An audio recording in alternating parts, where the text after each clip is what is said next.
Sports. We are the Fourth. We are Minnesota.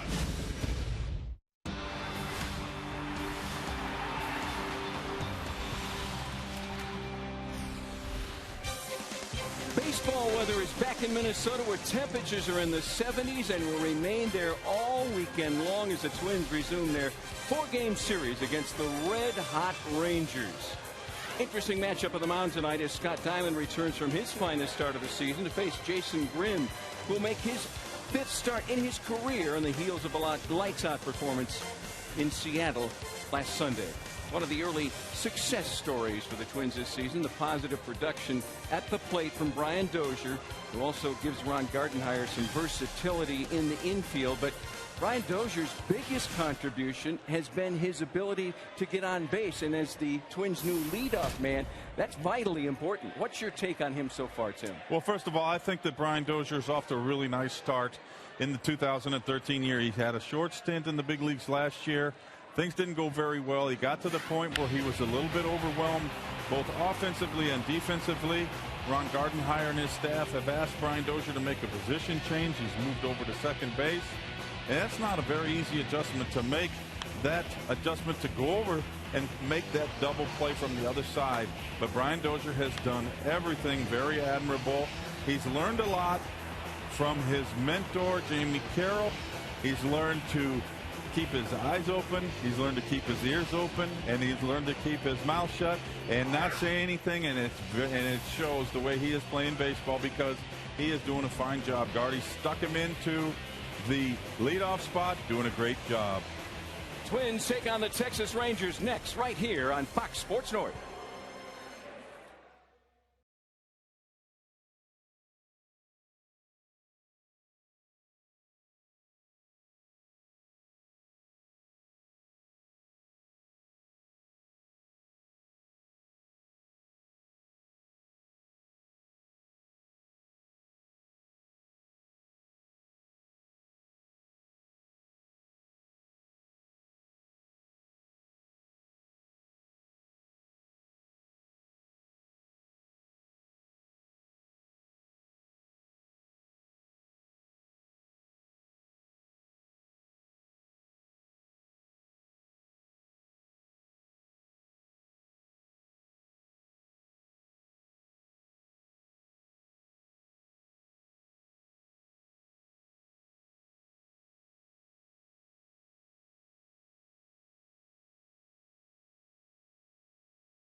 Presented by Northland Ford. Visit northlandford.com and your local Northland Ford dealer today. And by Menards. Save big money on all your home improvement needs at Menards. The Twins are hoping that Scott Diamond can do tonight what he did so often last year, give them a good chance to win after a loss the night before. And for the second night in a row, the Twins will get their first look at a rookie pitcher. Right-hander Justin Grimm will start for the Texas Rangers. What a gorgeous night for baseball. Glad you're with us for Twins baseball tonight. Dick and Bert with you for Game 2 of this 4-game series. Interesting pitching matchup. It wasn't that long ago that Scott Diamond was where Justin Grimm is now, kind of feeling his way through the major leagues, but the Twins are hoping that Diamond can pitch a good one here tonight. Yeah, Grimm only 24 years old. He's making just his third start of the year. It was Matt Harrison's part in the rotation that he took over for, but he's coming off a very good outing in his last start. His second major league win, 10 strikeouts in that outing against the Seattle Mariners. For the Twins, it'll be Scott Diamond making his third start of the year. Last Sunday in Chicago, a 5-3 winner in that ball game. He won his first game this year. Of course, a 12-game winner last year. And Dick, you said it right. Twins expecting Diamond to do what he did last year. Pitch deep into the ball game, give the Twins a chance to win. Twins have fought through the cold, the rain, the snow. Finally tonight, perfect weather for baseball.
Joe Mauer and the Twins thankful to be playing in such wonderful weather. Finally, now you told me after we were done doing our open that you were actually hot? Yeah, it's warm in here.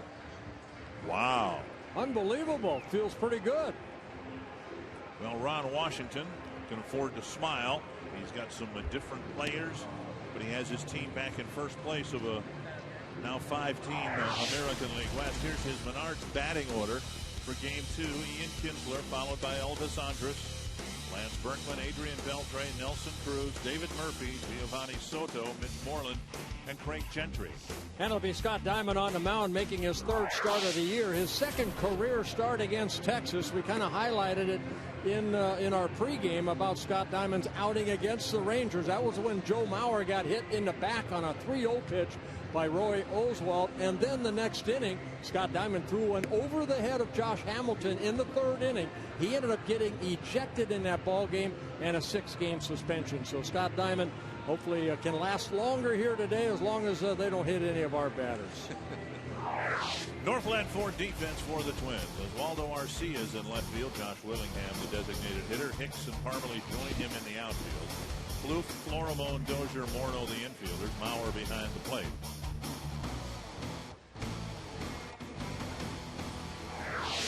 And behind the plate, Ted Barrett. Alfonso Marquez, Mike DeMiro, and Dan Bellino, the base umps. And in a word, perfect weather. 69 degrees. Hardly a cloud in the sky, and it's supposed to improve from this through tomorrow and into Sunday. Here is Kinsler to get things started. And he goes after the first pitch, tapping it foul. One of the big problems for the Twins this year, and it was a problem for most of last year, giving up early runs. Now, last night, Vance Worley got through the first inning, but then gave up the game's first run in the second. The Twins have scored first in only 4 games this year. Well, a good breaking ball right there. I think what we saw the last 2 years, Dick, a lot of times that first inning would be a multi-run inning, right, where, you know, the staff has done a very good job. If they do give up a run in the first, it's usually just one, and you're not down 3-0. And Kinsler's gone on 3 pitches. So a good start for Scott Diamond on 3 pitches, picks up his first strikeout. And that's what Scott Diamond's all about, changing speeds, keeping that ball down in the strike zone. That breaking ball a little bit harder than throughout the ball game. You'll see some bigger breaking balls. Good control both sides of the plate with his fastball. Elvis Andrus will hit.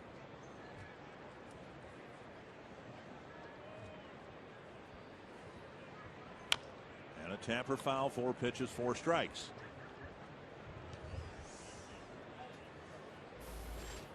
Diamond in his 3rd season. Last year, his rookie season, did a great job in that starting rotation. 27 starts, 12 wins, 9 losses. That might be Diamond's first fastball that he's thrown. He missed low, and it's 1-1. Well, it's not an overpowering fastball, but you know what? You don't need an overpowering fastball when you can hit your spots like that. Keep it down. That pitch right there at 83 miles an hour took something off an 89 mile an hour fastball that was the previous pitch. Changing speeds, keeping the hitter off balance. 1-2 to Andrus, and he just got a piece of it. Another off-speed pitch near the outside corner. Scott Diamond had elbow surgery back in December. Had some bone chips removed. Missed most of spring training. Did a little rehab. Started the season on a disabled list. Just off the plate, 2-2. Yeah, you mentioned the date of the surgery in December. If it was something that he knew was going to be necessary, he would have taken care of it in October. But as he was, you know, picking up a baseball again, and well, he was actually jumping rope. He said he was jumping rope, and he felt something in the left elbow, almost like a little bit of a pop.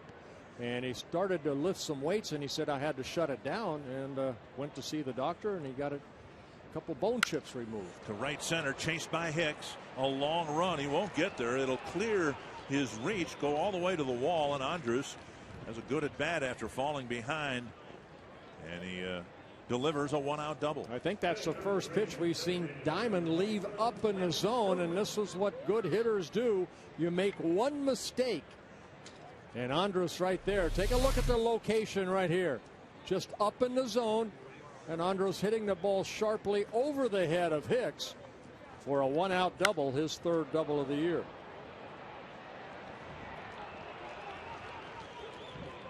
Now switch hitting designated hitter Lance Berkman, with Andrus at second and 1 away.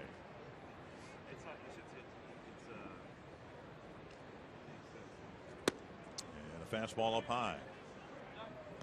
Berkman in his first season with the Rangers, a 6-time All-Star. Good hitter from both sides of the plate.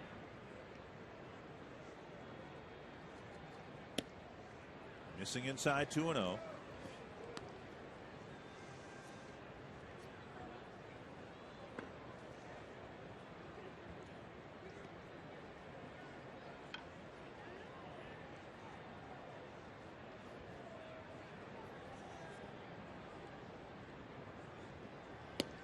And a strike.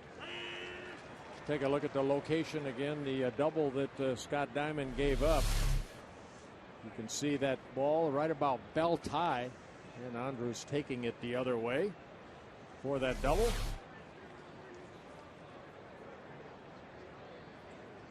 To third, Andrus. A low throw fielded nicely by Plouffe. The tag a little late. And Andrus swipes third base. Yeah, he stole that off of Scott Diamond. He timed it perfectly. When Scott went up with his right knee, Andrus took off. He's 5 for 5 in stolen base attempts. A head first slide. And able to get that left hand on the bag right there. Great jump.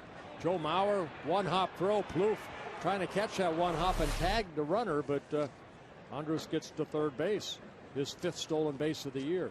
3-1 now to Berkman. And a little pop-up backing out of play, full count. It's just the 4th stolen base against the Twins this year. 5 have been caught trying to steal.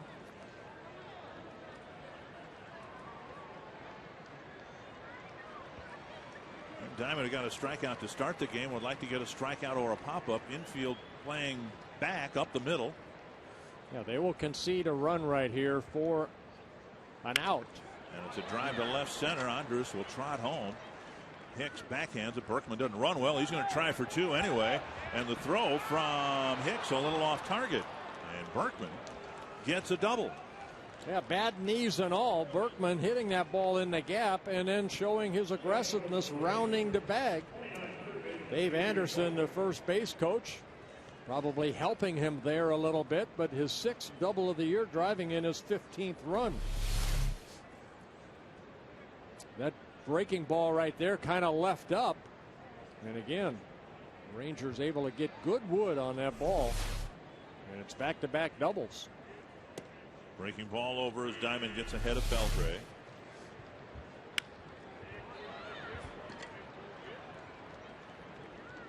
Good aggressive base running to throw a little bit on the outfield side, and Berkman going on the infield side with that slide. Beltre swings and misses 0-2, so a pair of doubles each on a 3-2 count. And the Rangers again get the first run. And the Twins again give up the first run. Game 19 now, and just 4 times the Twins have gotten the first run of the game. 2 strikes to Beltre. And Beltre gone on 3 pitches. The second strikeout of the inning for Scott Diamond. Straight over the top, that little cutter down and in. And that's Diamond's secret right there. A good arm angle, create that downward plane. He's left 2 balls up, I feel, this inning, and both have been hit for doubles. Nelson Cruz, the batter.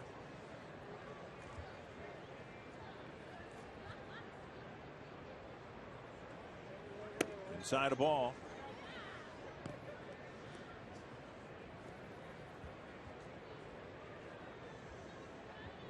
I think we mentioned it last night. This Texas Ranger ball club, really 1 through 5, just full of all-stars.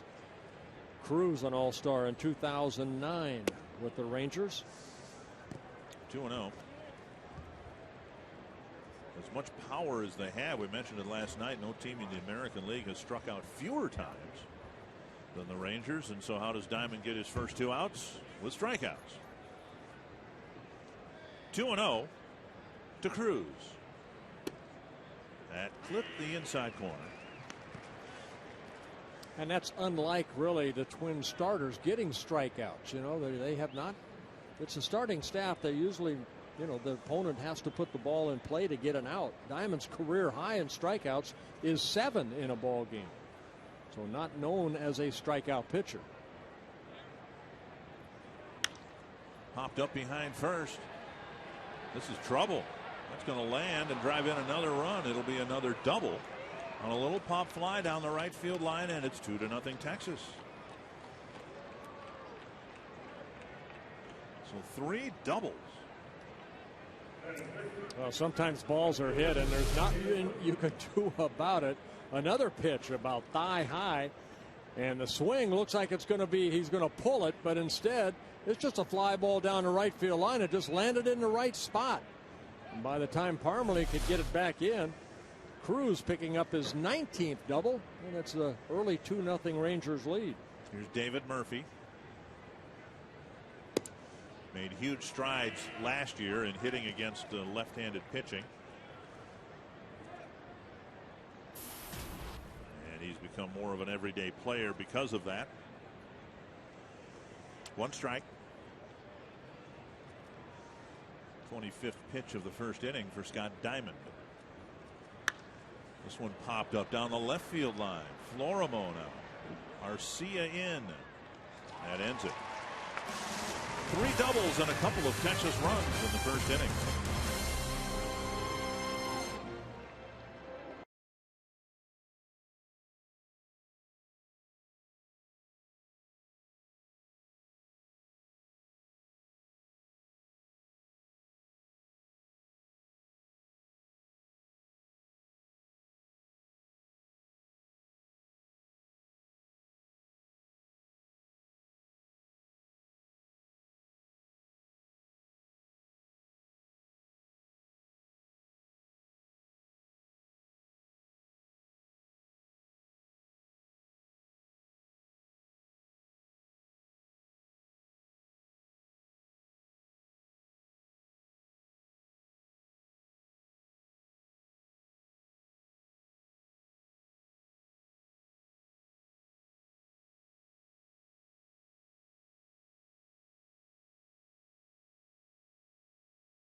Gorgeous night here in Minneapolis. Ron Gardenhire hoping the Twins can not only overcome an early deficit, but get back in the win column and play tomorrow's game with a winning record. Here's the Menards batting order for the Twins. Brian Dozier, the new leadoff man, and Joe Mauer, Josh Willingham, the designated hitter. Morneau, Parmalee, and Floof in the middle. Arcia, Hicks, and Floramo in the bottom third. Justin Grimm on the mound for the Rangers here tonight. Called up on April 10th when Matt Harrison was put on a disabled list. Ended up getting surgery for a herniated disc. Making his 3rd start, just his 5th major league start. And, of course, his first appearance against the Twins. Brian Dozier takes a belt-high strike. Dozier, Mauer, and Willingham.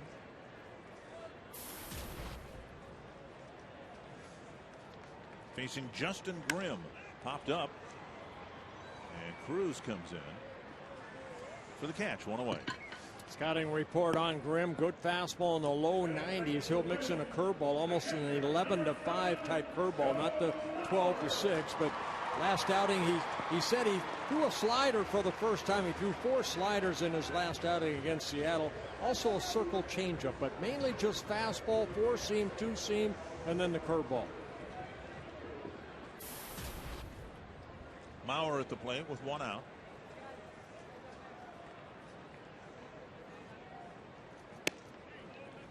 Outside, ball 1.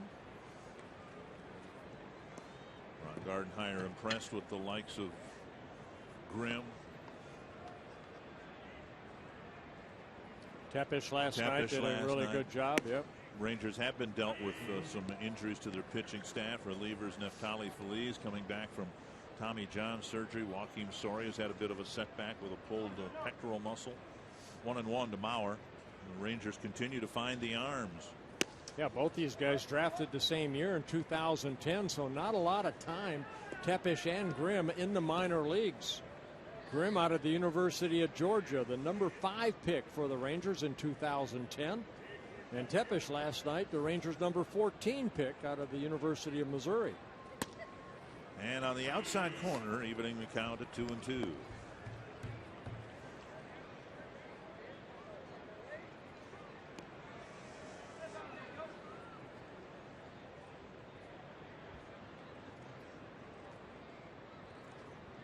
Breaking ball. Kinsler scoops it up from the outfield grass, throws off target, and the throw hits Mauer. So a nice pickup by Kinsler, but then he threw it literally into the runner.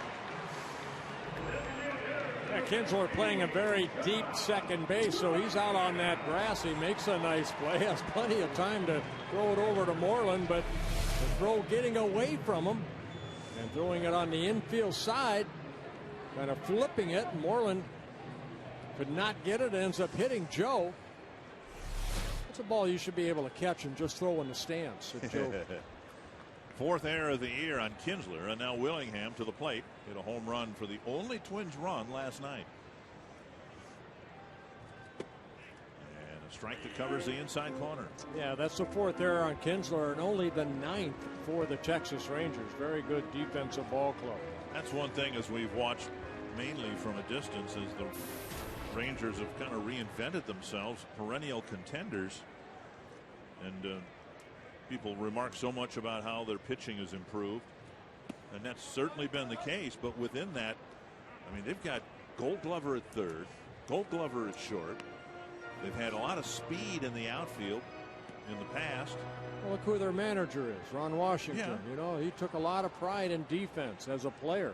That's how he stayed in the big leagues as long as he did. Good defensive player. 1-1 to Willingham.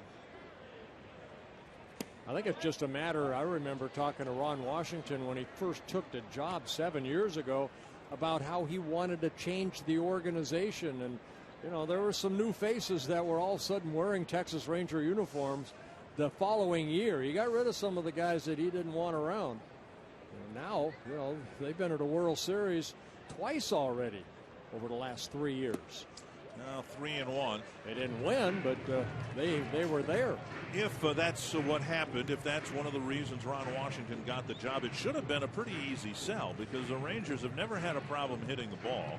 Thinking back to their playoff teams 10, 15 years ago, Gonzalez and Sierra and Rodriguez and guys like that. 3-1. Sky. Oh, this is a mile in the air. Out number 2. After 4, let's check out the Rangers in the field. Murphy again in left. Gentry getting the start in center. He finished the game last night there. Nelson Cruz in right. Beltre, Andrus, Kinsler, Moreland, the infielders. Giovanni Soto doing the catching. Justin Morneau, the batter. And the Rangers put on their infield shift, sending Kinsler into short right field. And Morneau takes inside, ball 1. You know, we came out early, Dick, and had a photo shoot for FS North. And Justin was working off the tee along with Tom Bernansky, just trying to hit the ball up the middle the other way, just trying to relax a little bit at the plate. Slow breaking ball. A lot of extra time working with hitting coach Tom Bernansky on just trying to make good contact. There's Bruno, Tom Bernansky.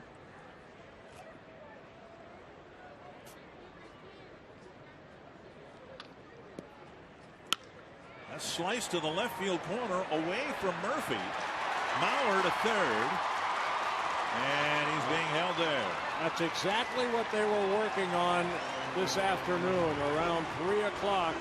Justin was hitting off the tee, just trying to drive the ball the other way. I think what Bruno was talking to Justin about is you have to wait for your pitch. He's been very anxious up there. finally got a pitch up in the zone and almost sliced it the other way. And that's Justin. Usually when he starts doing that, we'll see that power come back. Yeah. Good sign right there for Justin Morneau. His 5th double of the year. And a big at bat now for Chris Parmelee. Parmelee off to a slow start this year. Has a chance to knock in a couple with a hit. Takes inside. Ball 1.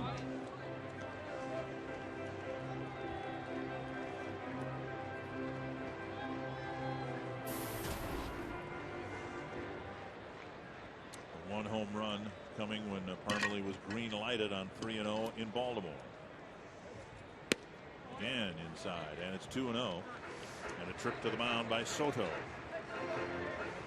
Yeah, Grimm's last start, we kind of highlighted that outing. He pitched 6 very good innings, gave up 2 runs, only 1 earned. Did not allow a home run with just 1 walk and 9 strikeouts. So Soto out there, the backup catcher to A.J. Pierzynski. Trying to get him back over the strike zone. 17 pitches for Grimm, 9 have been strikes.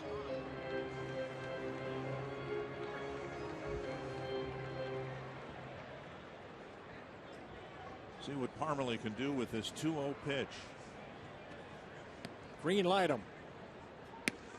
Off speed pitch, and he takes it for a strike. Something at 74 miles per hour.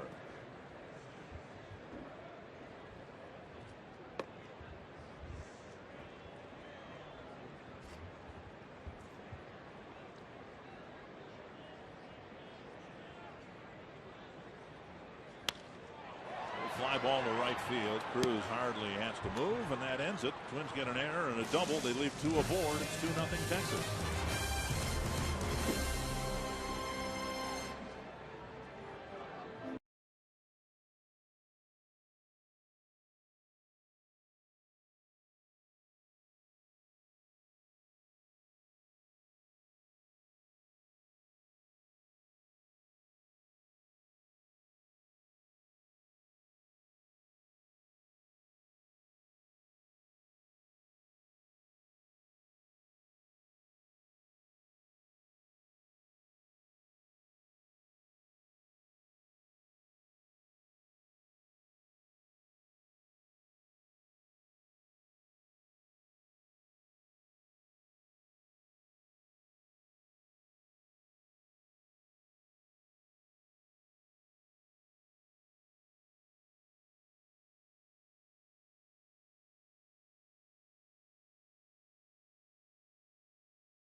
We have seen Brian Dozier come a long way from last year, particularly on defense. We've seen him make a couple of great plays since making the switch from shortstop over to second base. And today, Gardy explained why he thinks that is. He says he's a guy that likes to sit back and read the ball, and that works a lot better at second than it does at short because of the distance to first.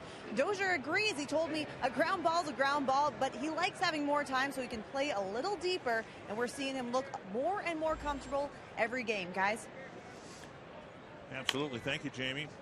Bouncer up the line, foul off the bat of Soto. Kind of a shame given how he's played there. Not that he's going to be voted onto the All-Star team anyway, but he's not even on the ballot. Twins, as their entrant at second base, have Jamie Carroll. Inside, 1-1. Well, you know what? He keeps playing the way he's going to play. He's going to be on the ballot in the future. So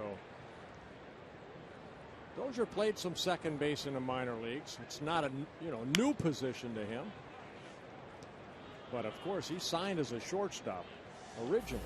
You know, you brought up a good point last night as after Willingham. I did? Yeah, you did. That's why I remembered it. 1-2. It'll be Soto, Moreland, and Gentry here in the Texas second. Diamond hoping for a quicker inning, obviously. Bounce to third. Plouffe has that ball skip under him. Well, you know, you'd like to see Trevor Plouffe. He plays some balls off to the side, is get in front of that ball. And even with Soto, he's a big man, but he doesn't get that line very quickly. He tried to play that off to the side, and the ball took a vicious hop as far as staying down. It didn't come up. He expected it. But you want your third baseman to get in front of that ball right there. At least if it hits him, he can barehand it. Look where his legs are, where his feet are, pointing towards second base. Right. And they've given him a hit. No, they cannot. A lot of glances over toward the official scoring. That should be changed. Here's Moreland. The point you made last night after Willingham hit into the inning-ending double play was, you know, those guys are really good together, meaning Andrus and Kinsler. And that's where the Twins would like to get with some combination up the middle. Right now it's Florimon and Dozier, but you know, Carroll will play out there and Escobar finish the game out there. It's got to be of such great value to a team to have two guys up the middle who are there game after game after game. Well, you think of the big red machine. You have Joe Morgan and Davey Concepcion up the middle. You think of the Detroit Tigers with Alan Trammell and Lou Whitaker. You know, it doesn't happen too often. Probably you have to go back to Christian Guzman and Rivas as the 1-2 shortstop combination. What was that? Just 3 years, though, even those two guys. You know, in '87, it was Lombardozzi and Greg Gagne. Hicks is going to try to chase this down. And he can't get there. It'll be another double. It's a game of doubles. Soto to third. They're waving him in. Florimon's throw coming through, and they got him. What a throw by Florimon. And Soto is thrown out at the plate.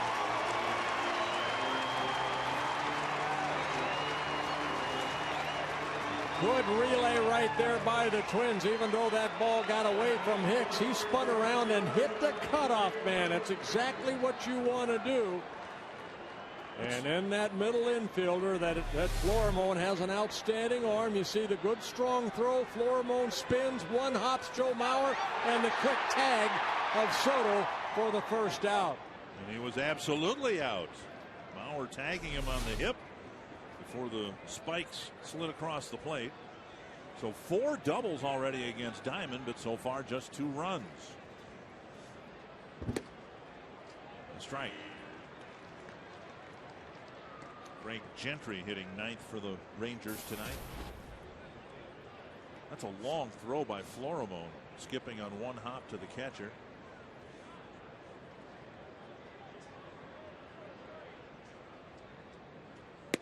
Now Gentry wanted time right there, was not given time by Ted Barrett. But the pitch was called a ball. Gentry in his 5th season with the Rangers. Guy you want to keep off the bases. .280 hitter in his career. Not a lot of playing time. He kind of took over for Josh Hamilton a little bit. Attempted bunt right there, but fouled off. Gentry, a great speed, might be the fastest guy on the team for the Rangers. 1-2. Diamond got a couple of strikeouts in the first inning.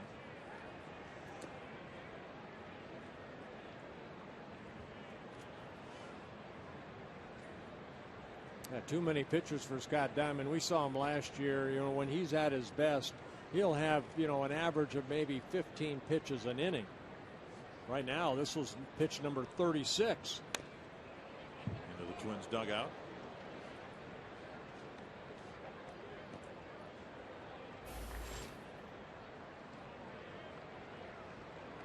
Gentry and Martin alternating time in center field. With Josh Hamilton signing his big deal with the Angels.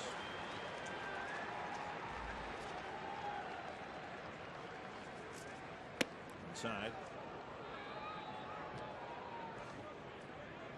The Rangers and the Red Sox have the best records in the American League. Only the Atlanta Braves have a better record in baseball at 15-6. And the Braves look like they're going to lose tonight. It's in the 4th inning in Detroit, and the Tigers are already up 10-0. That's in the general direction of Hicks, who's able to make the catch for out number 2. Hicks has gotten his exercise out there. Yes, running he has. Caps. Wild Hockey is on Fox Sports North Plus tonight. They're looking to clinch a spot in the playoffs with a win against the Oilers from Edmonton. Here are the channels where you can find Fox Sports North Plus, and if you don't see your carrier there, go to foxsportsnorth.com for complete listings. 2 gone, runner at second. Here's Kinsler.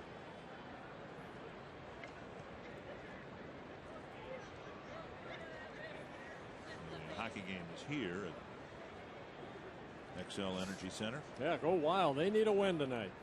Get into postseason. Ball 1. Been one postponement already in Kansas City. The game between the Indians and the Royals rained out. They'll have a day-night doubleheader on Sunday. Kinsler struck out on 3 pitches to start the ball game. Changeup missing, and it's 2-0.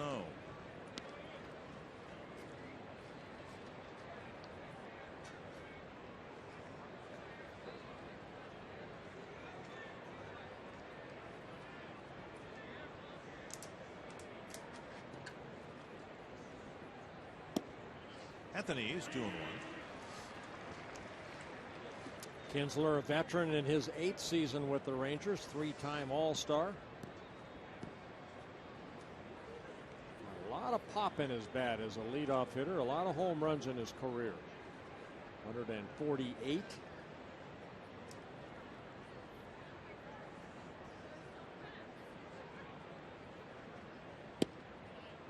Two and 2. I've reluctantly changed my scorecard and given Soto a base hit. I'm still waiting. I haven't changed mine yet. To me, that is an error. But hopefully it won't matter in the scoring as far as Scott Diamond putting a 0 on the board. Get this out right here. Rangers already up 2.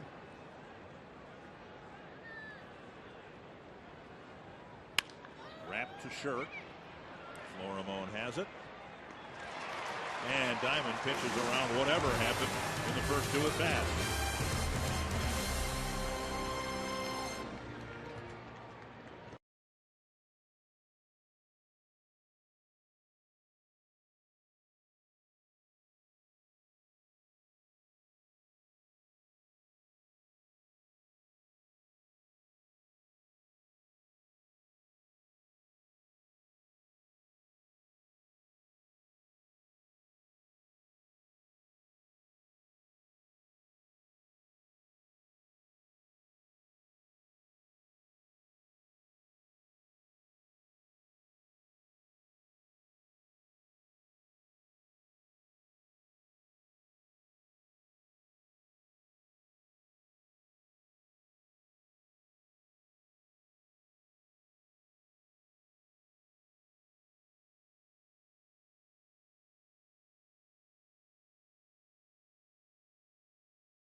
Broadcast by voting for who you think is the Arby's value player of the game. Text the word value, a space, then the player's last name to 234-234. You may think you were on a first name basis with the Twins players, but in this instance you got to use the last name.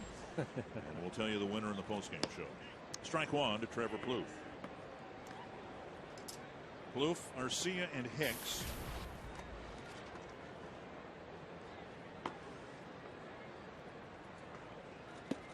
how much attention do you pay to players who are struggling or excelling in the lower levels of the minor leagues?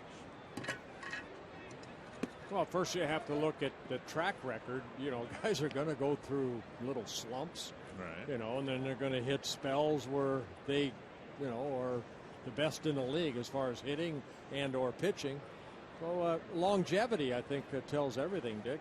2-1, and Plouffe fouls it back. The reason I ask is already tonight, Miguel Sano, who we saw during a couple of the spring training telecasts, has hit his 9th home run. Right. For Doug Minkiewicz and the Fort Myers team. How about that ball club right there? They came into today's play 16-4. Now coming into Fort Myers. Coming into play today, Sano had committed 4 errors in 20 games, but that's something that he's worked very hard on with Paul Molitor, who just took his seat in front of us. There's a breaking pitch over, and Plouffe is called out on strike. And Grimm picks up his first strikeout. 1 down. That'll bring up Arcia. Well, Sano had a great year last year, so he's carrying it to another level, and that being high single A. You know, if he continues the way he's going, he may be in New Britain pretty soon. Yeah. You know, and then they'll see how he fares there, and you know, he might be a year away, he might be 2 years away.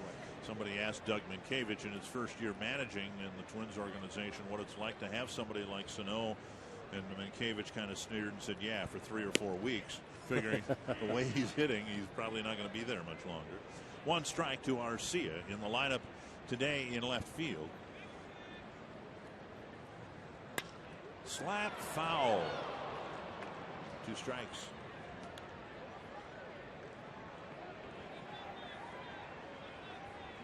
The Twins have Byron Buxton, #1 draft pick last year, hitting over 400 in Cedar Rapids. Yeah, a lot of young, talented kids, and also some good pitchers. Myers pitched very well yesterday, won his 2nd game of the year. May has been pitching well, both of them in Double-A. And Arcia's gone on strikes. 2 quick outs here in the 2nd. Tomorrow, NASCAR heads to Richmond. It goes under the lights as Daytona 500 champion Jimmy Johnson will look for his 4th career victory, while defending champion Kyle Busch tries to defend his title. Fox Sports exclusive coverage of the Toyota Owners 400 begins tomorrow at 6 p.m. Central. 2 down, and here's Aaron Hicks. Since being moved out of the leadoff spot and moved down to the 8th spot in the batting order, Hicks has not knocked the cover off the ball. He's 3 for 15, but he's also drawn 7 walks in those 6 games.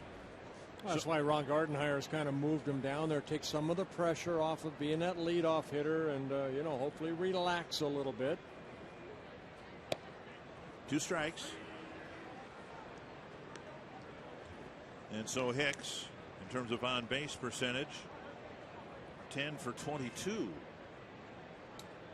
since being moved to the 8th spot on the batting order. In a tough spot here. Grimm's already struck out 2, and now a comebacker to the mound. And Grimm has an easy bottom of the 2nd inning. It's 2-0 Texas.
is presented by CenturyLink, your link to what's next. By Grand Casino, the best stories start here. And by Sanford Orthopedics and Sports Medicine, for the everyday competitor in all of us. Couple of first inning runs for the Rangers. They threatened again in the second. They lead it 2-0. Scott Diamond pitching to Elvis Andrus. And a first pitch strike. And a lot of Texas hitters. Kinsler did it a couple of times, looking back at Ted Barrett, wondering about his strike zone. 1-1.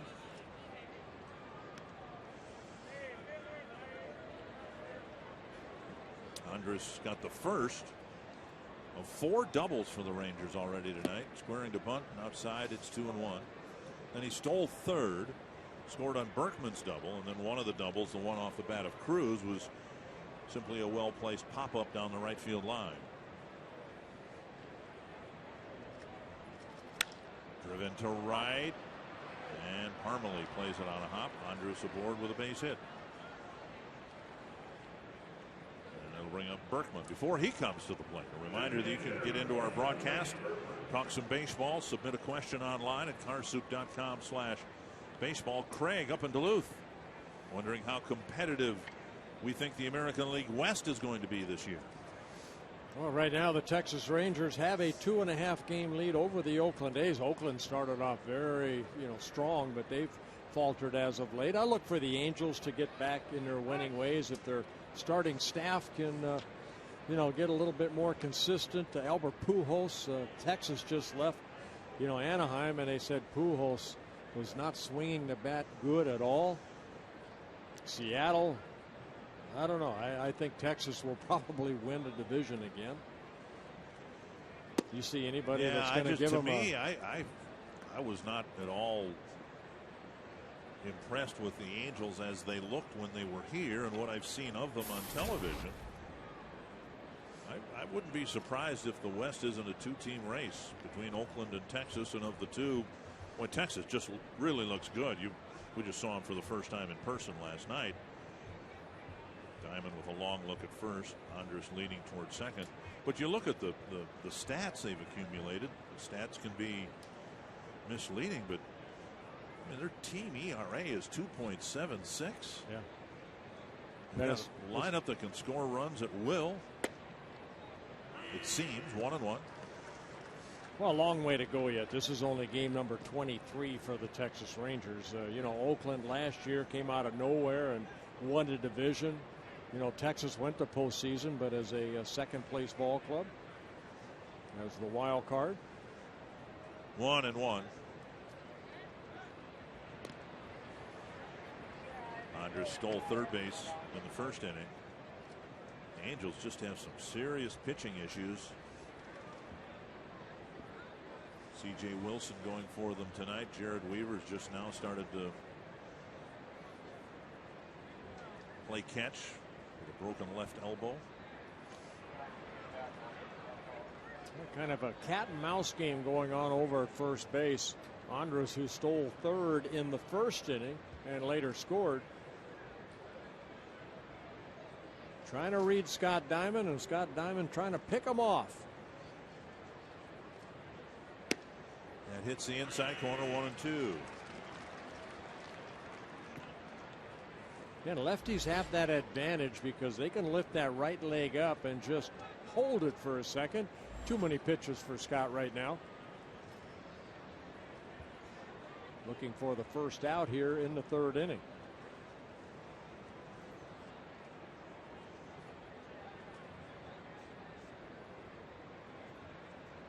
Long hold by Diamond.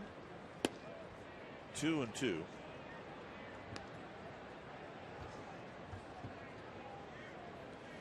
I think in the two divisions, the one the Twins are in and the one the Rangers are in, there's a clear-cut favorite in each of those divisions. Detroit in the American League Central, Texas in the American League West.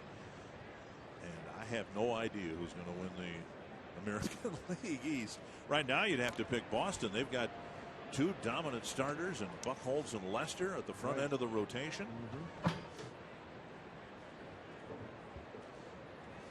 But everybody kind of picked Toronto to be the favorite in that division, but they're off to a slow start.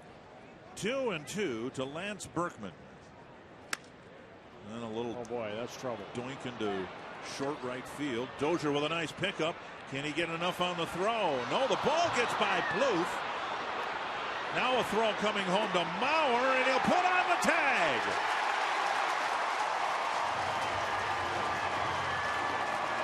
All right, score that one. It would be 4-5-2.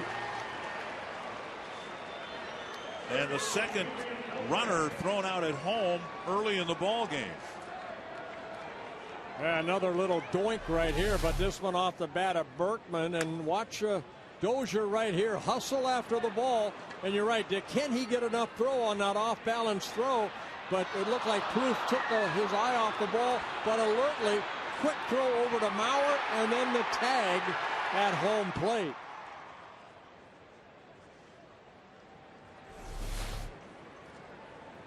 Here, Beltre now with one out and a runner at second. Nice pickup by Florimon. Now they've got the runner hung up between second and third. Puts the tag on him, 2 away. Nice play by Florimon, catching the ball and then springing to his feet to get the lead runner. Boy, you almost have to have eyes on the back of your head to see what Florimon did right there. That ball was hit very sharply off the bat of Adrian Beltre. Look at that short hop right there. Berkman maybe thought he was going to score if it got by him. And then Florimon alertly, if you can do this right here, eliminate a throw. You see he tags Berkman right there for the second out. Somehow this game is still 2-0. Chopper and Florimon to his left makes the play, flips to Dozier. Got him. Well, some weird plays at the top of the third. The bottom line is the Rangers don't add on.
Plays already, a couple plays at home plate in this ball game, and both Rangers getting tagged out by Joe Mauer.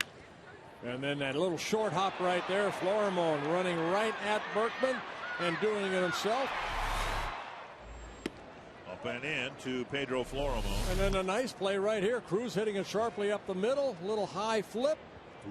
And Dozier puts his foot on the bag before Beltre can slide into second. Fastball taken for a strike. It's 1-1. So Florimon had an interesting inning. He's had an interesting game in the field. A strong throw from short left field. Cut down the first runner, and now he gets a leadoff single, a sharp single right up the middle to start the third inning. I think what we're seeing is a young man, Florimon, just developing at the major league level. Came in hitting .258, but you know he's had some good at bats right there. A breaking ball left up. lines it into center field. Twins get their second hit of the ball game. Dozier at a short fly ball to right field his first time up. They have not posted an error in the middle of everything that happened in the top of the third. There has to be an error, and I would hope it would be on Plouffe and not on Dozier, who threw across. You have to allow for the advancement of the runner from first to second base.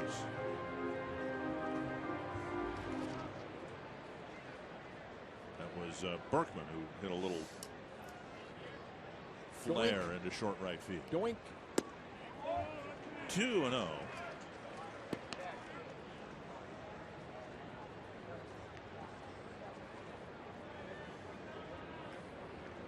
Well, they may have just ruled it a fielder's choice. Well, if they don't call that error on Plouffe, you don't know what those guys are doing over there. I understand giving Berkman a hit to allow him to get to first base. Dozier's throw across the diamond. Somehow Berkman advanced from first to second.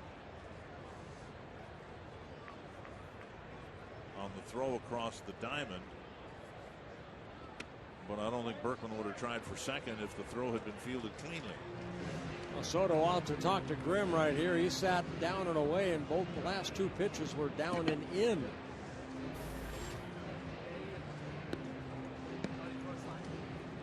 Twins need to jump on somebody. The lineup really has not clicked at all. The team coming into the game hitting just .241 as a team. Florimon has a leadoff single. Dozier likely will be taking on 3-0. He takes a strike.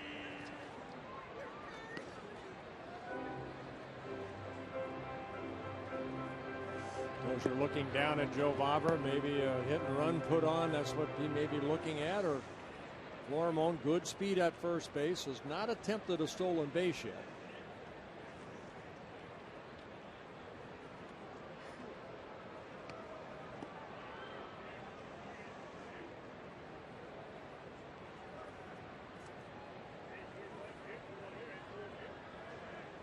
Three and one to Brian Dozier. And Dozier thought it was high. It's called a strike, full count. With Moreland holding Florimon at first, there is a big hole in the right side of the infield, and it might be that Florimon will take off here and see what Dozier can do with this 3-2 pitch. Got to send him right here.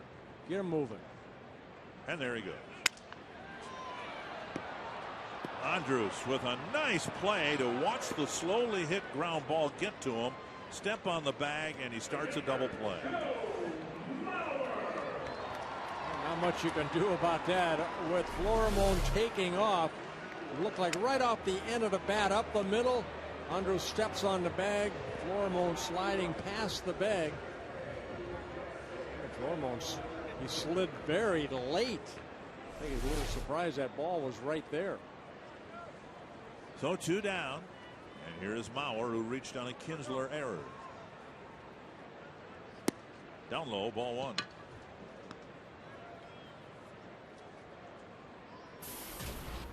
.41 pitches for Justin Grimm. So far, just a couple of hits. Morneau's double and Florimon single. 1-1. Yeah, Grimm, 24 years old. Got called up last year in June, made a couple starts, one relief appearance, and then went back down to AAA, and then recalled in September, made a couple relief appearances. Went to spring training with the big club and had a terrible spring. Fly ball to deep center field. Gentry going back. On the track, he hauls it in to end the inning. Get a leadoff hit, but just 3 men come to the plate.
go to the top of the 4th inning. Our Sanford Health injury report.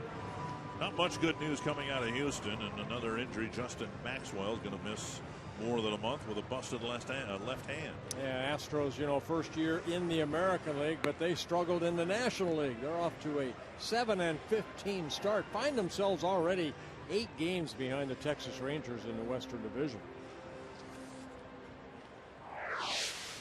Well, it's been an interesting night for Scott Diamond. Like you said, it's amazing that the score is only 2-0. He's given up 7 hits. Well, 6 in my count, but 7. But he's got to hopefully put a 0 on the board. A quick one here. Strike 1 to David Murphy. Murphy had a fly ball to Arcia to wrap up the first inning.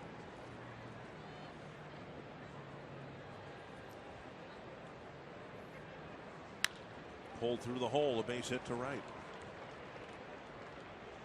Another leadoff hit, 3rd straight leadoff hit for the Rangers, but they haven't scored in any inning after a leadoff hit yet.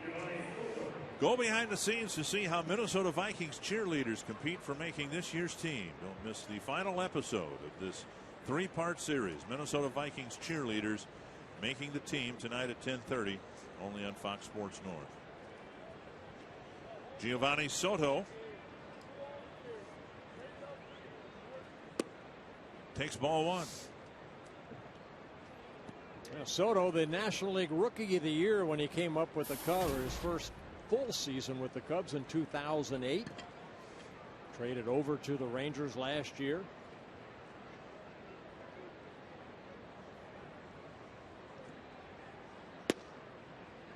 And a strike. Soto singled, and then he was thrown out trying to score. It took a wonderful one-hop throw from left field by Pedro Florimon to gun him down at the plate.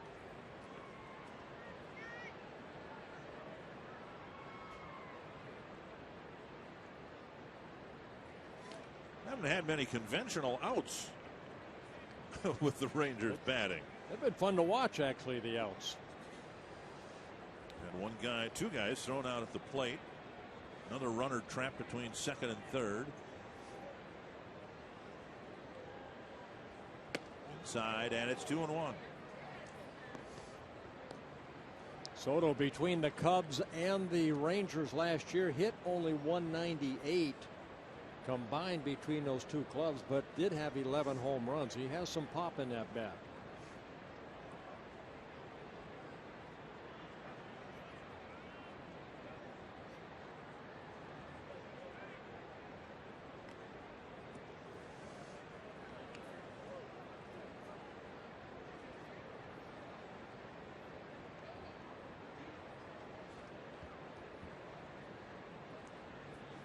Two and 1 from Diamond to Soto.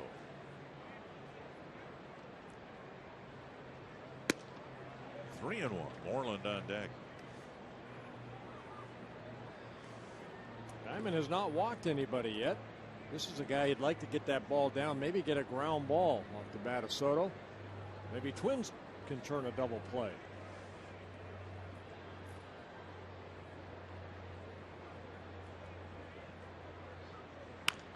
Chopped foul, 3-2. That's one thing last year we saw Scott Diamond get a lot of is double plays. 26 double plays turned behind him in 27 starts last year.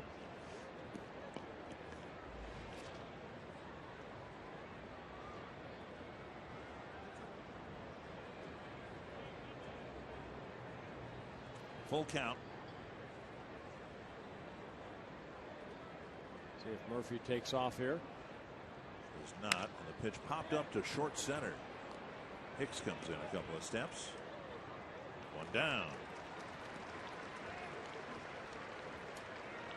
Well, great giveaways this weekend here at Target Field. Tomorrow, the first 10,000 fans get this year's cowboy hat. Presented by WeFest. And on Sunday, the first 5,000 kids 14 and under will get their very own Josh Willingham Silver Slugger bat presented by Sports Authority. Well, big giveaways this weekend at Target Field. You can check out other promotions throughout the season at twinsbaseball.com. Now, are you going to wear your boots tomorrow then? You know or what? Are you going to save them for Texas? got foot problems. I can't imagine trying to walk around in cowboy boots the way my feet feel right now. Just slice it open in front. Open it up. My foot or the cowboy boot? The cowboy boots. Oh, okay.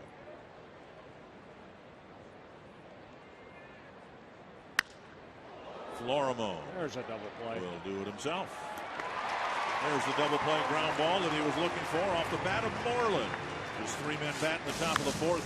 And Josh Willingham will start the bottom of the inning for the Twins.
Nothing Texas. Josh Willingham, Justin Morneau, Chris Parmelee will face Justin Grimm. Slow breaking ball that hits the corner. The Twins have had a tough week in the run scoring department and just 2 multi-run innings scored in the last week. A couple of 3-run innings.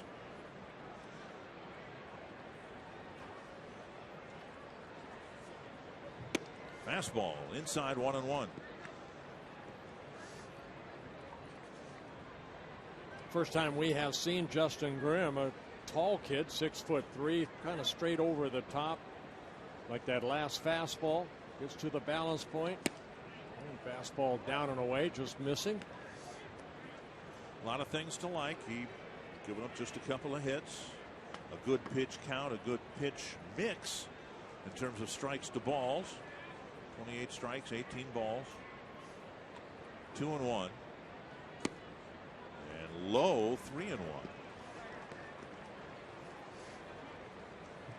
Couple strikeouts for Grimm. Has not walked anybody yet. Willingham and Hicks leading the team with 11 walks, 1 more than Joe Mauer. Foul back, 3-2. Good swing right there by Josh. He has the 3 home runs, all of them coming here at Target Field. A solo home run yesterday, and then with the bases loaded, 1 out in the 8th inning, he said he hit the ground ball just as hard as he hit the home run. Just hit it on the ground. Yeah, right to the shortstop Andrus, and they turned a double play. Full count. And he got a pitch up and fouled it back.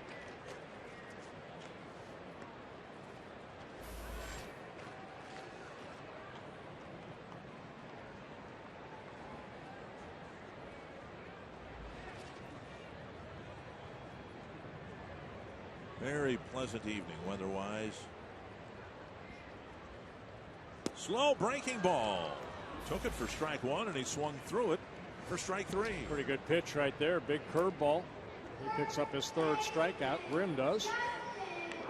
You can get interactive with us during the broadcast. Our AT&T Twitter poll, the question for the week: who will lead the Twins this season in RBIs?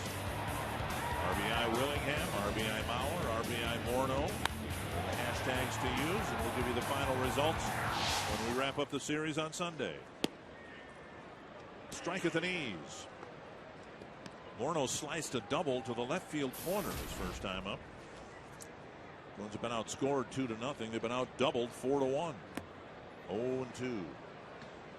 Little harder breaking ball right there than the one that struck out Willingham.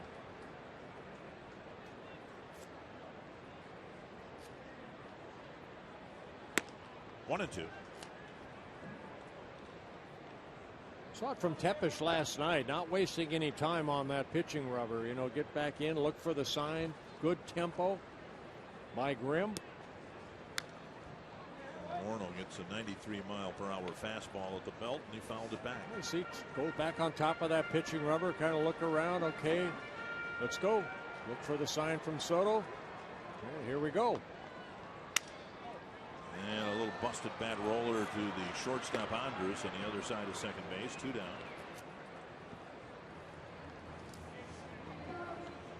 Well, the Rangers have not only Mike Maddox as their pitching coach, they've hired Greg Maddox as a special instructor to work with these young pitchers in spring training and throughout the course of the regular season as well. Yeah, then you have a guy like Nolan Ryan walking around.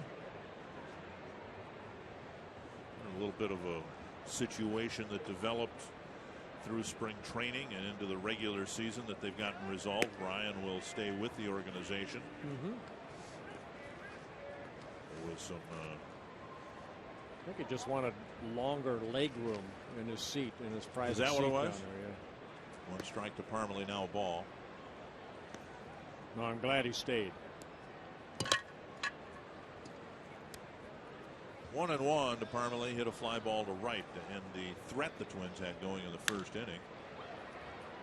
Kinsler scoops it up, flips it over to Moreland, and a 1-2-3 bottom of the fourth.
And actually recognize people. They don't have ski masks on here tonight.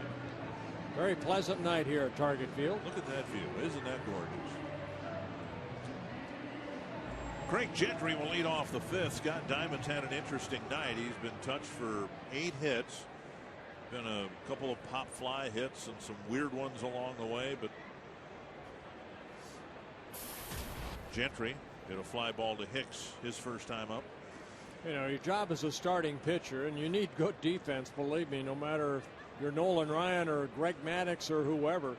And the Twins have had good defense behind Scott Diamond here tonight. He has given up 8 hits. But still, it's a 2-0 ball game. Rangers have had 2 runners thrown out at home. Another run trapped between second and third. Outside corner, and it's 0-2.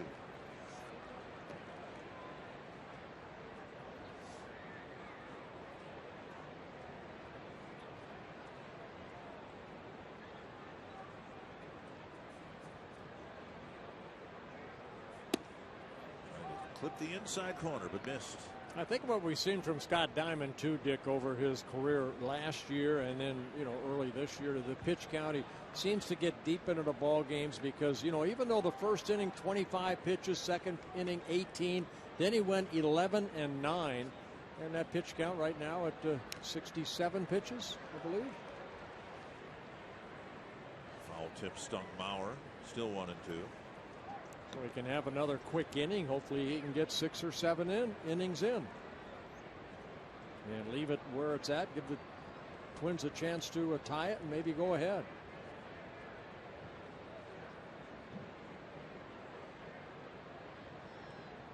One and 2 to Gentry.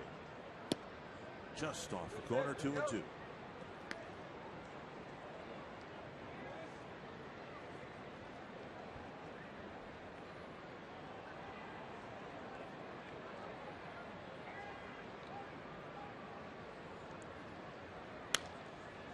Away. I would imagine a pitcher like Diamond, who is a finesse pitcher, changes speeds, needs to hit his spots. We've seen him at the best at the top of his game last year, but he might be precisely the type of pitcher that would be affected the most by a late start and not getting his reps in and his innings in spring training the way he would normally without the elbow process. Well, I don't know. He's got a good idea what he's doing out there. Good fastball in right there that Gentry hits foul. I think sometimes it's harder to come back if you're a power pitcher. Really? Okay. Yeah, because you're trying to overthrow everything. Where he's coming back. He's got a good idea what he wants to do. His elbow feels very good when I talk to him, and he's right now he's hitting his spots pretty good. That's to left, and Arcia hasn't one away. Let's go to Jamie Hirsch in the winner's circle. Hi, Dick and Bert. I'm here with Derek and Amanda. A very special night for them. They just got married. And when I say they just got married, literally a few hours ago here at Target Field in this suite down the first baseline. First of all, congratulations. There are plenty of places that you could get married. Why here? Well, we're big Twins fans, and we knew this would be a very memorable night, so it's really great to be out here and have this time. You look beautiful, Amanda. How has your night been so far? Oh my gosh, absolutely amazing. I got married at a Twins game. How better can it get? Well, it can get a little bit better because we're about to give you $100 worth of scratch-off tickets for the Minnesota Lottery. Thanks for being in our winner's circle. We've got our Circle S Bert sign. She's even got a jersey with your guys' new last name on it. And they even got a signed baseball from Justin Morneau. So a very special night. Congrats to you both. Thank you very much. Dick and Bert. Thank you, Jamie. Congratulations to that couple. I hope when they scratch those off that there's some big winning numbers right there. Be a nice honeymoon gift. Goodness, where would they then rank being circled by you if they got married, won big in the lottery, got a signed baseball from Justin Morneau? Where would being circled by Bert rank on their wedding day? Very low if they really scratch off something, and it's a lot of money. All right, turn it again. Blue picks it up, fires to second, and another double play. So again, just 3 men back. Diamonds have given up just 2 runs to this Texas lineup, but the Twins haven't done anything yet. See if they can change that in the bottom of the inning.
2-0 Texas. Trevor Plouffe in the box, ready to go, and the breaking ball for strike one. Well, a lot of action here tonight as we came back. You look at what happened already. You saw Grimm do that to Willingham leading off the fourth inning. A slow breaking ball for a called strike. Sometimes the Twins will get to this point against a pitcher they haven't seen much before, and they decide, look, if he's just going to get ahead strike one, let's try to ambush him, swing early in the count. But when he mixes in that 71-mile-per-hour curve, it makes it more of a challenge. Andres fires across the diamond, and Plouffe retired. Nancy, fan of the game. You know, Dick, there's a lot of hitters that look for that fastball the first pitch. And if you have confidence on dropping that curveball over for strike one, a lot of hitters will take it. Plouffe is one of those guys, I think, that, you know, he's sitting on that first fastball. We've seen a lot of times swinging at that first fastball. Arcia struck out swinging his first time up. Arcia with 3 hits. Of course, the big 3-run home run. Twins won 1 game against the Marlins, and it was because of Arcia's home run. And look at that vicious swing. 1 strike.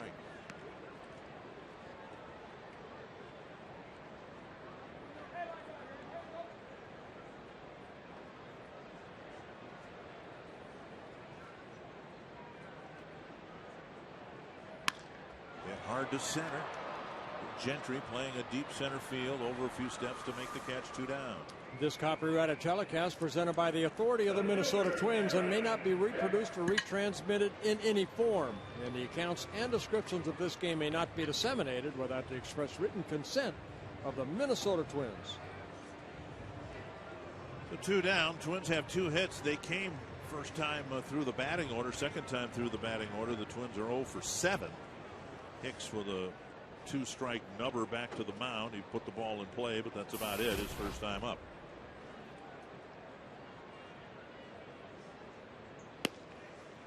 And a fastball, strike one.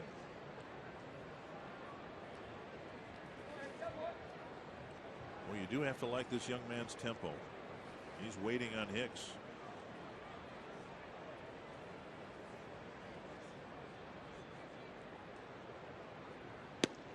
Inside, 1-1.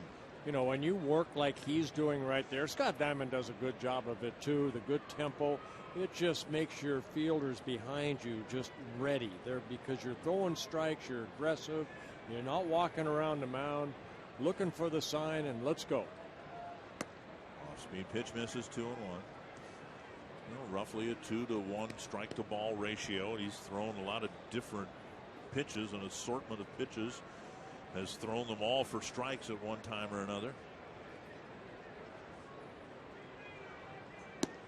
3-1. Florimon on deck. One of the things that was impressive last night for Ron Washington, his young starter Tempish, that he was able to get through the middle of the Twins lineup a 3rd time.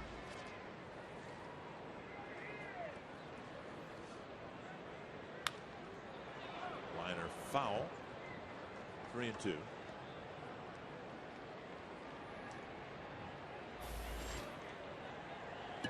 Talked to Darren Mastroianni today. He's still got the walking boot on the left foot. It's a really curious situation for Mastroianni. The stress reaction that he has in his ankle is not where the ball, the foul ball, hit the ankle. It's lower than that. Right. So it was kind of a separate injury. And Hicks gets a ground single through the right side. And a 2-out single for Aaron Hicks. And that's where all his hits have gone. A single between the first baseman and the second baseman. There's the big hole right there. High fastball right there. Hicks hitting it into right field. Twins get their 3rd hit. And now to Speedy Hicks at first base with 2 outs. Florimon lined a single to center his first time up. At any rate, Mastroianni still has the walking boot on, and it'll take several weeks, one would think, after the walking boot is removed before he'd be an option to be added to the roster. Joe Benson's hitting about 160 in AAA, and as Hicks is gaining more confidence, putting together better at bats. he has that opportunity, at least in part, because there really aren't any other options at this point. Well, you mentioned earlier, maybe the average isn't good, but I think what we're seeing is a more relaxed Aaron Hicks. And he's got a couple stolen bases in 3 attempts. May not try to steal here, but maybe an extra base hit, he might score. Swing and a foul, 1-1. The one thing we've seen since being moved out of the leadoff spot for Hicks, he looks like he still has a chance with 2 strikes. Remember when he was hitting in the leadoff spot so many times with 2 strikes, it almost seemed like the at-bat was already over. Well, that's one thing Tom Bernansky worked with him, try to keep more weight on that back foot, whether he's a right-handed hitter or a left-handed hitter. He was almost lunging at that curveball. That's what they were throwing him, and he struck out a lot, but he's been working his tail end off to try to get that, back to where he feels comfortable. 1-1 to Florimone. And Hicks, a delayed steal, and he's in safely. The ball thrown into center field. Boy, you don't see that very often. Hicks did a little bunny hop as he led off of first base, and then he took off on a delayed steal, and he ends up at third base. And that's what sometimes middle infielders look at. Oh, he's not going. Well, Andres a little late getting over there. And the throw into center field by Soto. So it'll be a stolen base for Hicks, an error by the catcher Soto. And Hicks is at third base with 2 outs. That was fun to watch. You don't see that very often, the delayed steal. 1-2 now to Florimone. Breaking ball, got him. Wow. That took all the fun out of that. Justin Grimm, an impressive 5 innings. Aaron Hicks left at third base.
We're stuck at 2-0 because a couple of runners have been thrown out at the plate. The subject of our freeze cam, brought to you by Frostproof Coors Light. Yeah, and their first inning it was Soto getting thrown out at home, and then in the second or third inning it was Andres getting thrown out at home.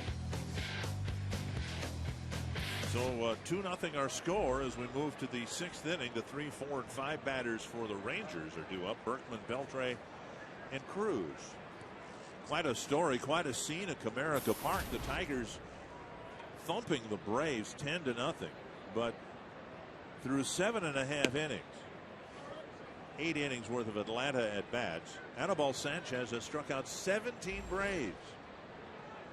All those years together in the National League, he'd never struck out more than 7 Atlanta batters, and he's got 17, setting a new Tiger record for strikeouts. He broke Mickey Lolich's old record of 16. Wow. Swing and a miss. 1-2 to Berkman. Well, Diamond looked like he might have a short start. the way the first couple innings went, but here he is now with less than 80 pitches attacking Berkman in the 6th.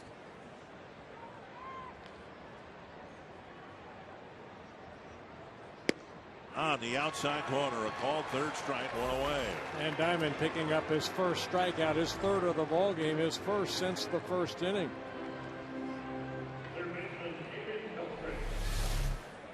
Good fastball. See Mauer hold the glove. Good pitch. Berkman says I couldn't hit that with a canoe paddle. One down. Here's Beltre. Strike one on the inside corner. And Beltre again looking back at Ted Barrett.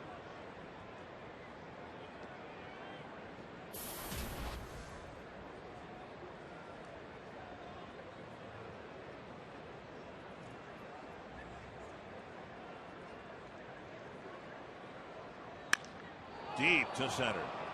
Hicks back. At the wall, leaps, and it's a home run for Beltre. Beltre's 4th of the year, and it's 3-0. Well, we talked a little bit about Beltre, how he likes to extend his arms, and boy, did he extend his arms on that high fastball right there. Makes it a 3-0 ball game. Watch Beltre right here. Wow. Man, strong right there. That looked like a breaking ball. Yeah, a little slider or cutter, maybe.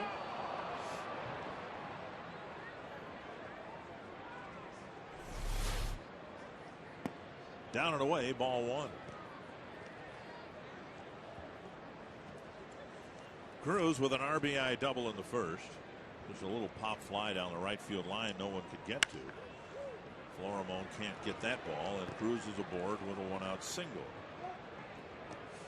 Second hit for Cruz in a ball game. Tonight's Cold Hard Fact is brought to you by Frost Brewed Coors Light. Most consecutive games with an RBI, and Nelson Cruz added to what was already a major league high 5. He drove in a run with that pop fly double to make it 6. David Murphy with a fly to left and a single.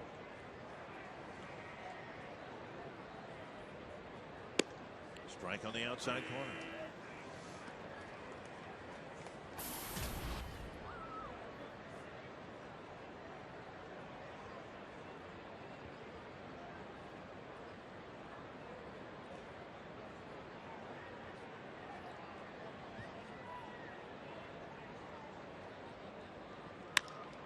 Hope to left. And Garcia is there to make the catch.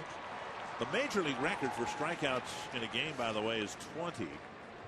And in case you're wondering, Sanchez apparently won't have that opportunity. He did what Johan Santana did when Santana struck out 17 at the Metrodome after 8 innings. He came off to a thunderous ovation, tipped his cap, and Sanchez did the same thing, apparently saying goodbye to the fans at Comerica Park. I remember when Santana did that, Gardy said good. I'm glad that he took himself out. You know, we had the Mets in here earlier this month, and you can't definitively say whether Santana being left out there for 134 pitches for his no-hitter led directly or indirectly to his shoulder issues. But when you do that, when you go beyond the norm, there's a shot to Florimone and the flip to second. You run the risk of being second guessed later. A run for the Rangers on the Beltre home run.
presented by McDonald's. Try the new Premium McWrap at McDonald's today. I'm loving it. And by Toyota. Let's go places. To find your nearest Toyota dealer and check out our current offers, visit buyatoyota.com. Vikings had a busy first night of the NFL Draft. 3 first-round picks, and all 3 of those players were in Minnesota today. Read Brian Hall's story and what they mean to the team's future at foxsportsnorth.com. All right, see if the Twins can get something done the 3rd time through the order against Justin Grimm. Dozier shows bunt, pulls the bat back, and takes a strike. Change up right there. Grimm doing a good job of getting strike one. 12 of 19 so far.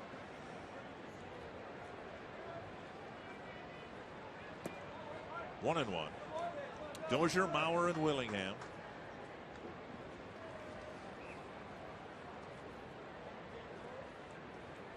Twins getting their first look at Grimm. By all appearances, he'll be around for a while. Liner to right, Dozier with an opposite field single to start the 6th. And that'll bring up Mauer. A good piece of hitting right there by Brian Dozier. Fastball out over the plate. Didn't try to pull it, just took it into right field. Take a look at the pitch right here. Very good piece of hitting. Now Mauer, of course, hitting in front of Willingham. Twins find themselves behind now 3-0.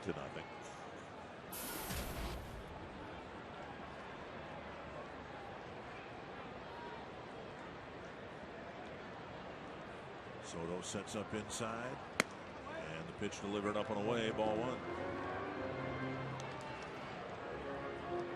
For a rookie, he looks composed.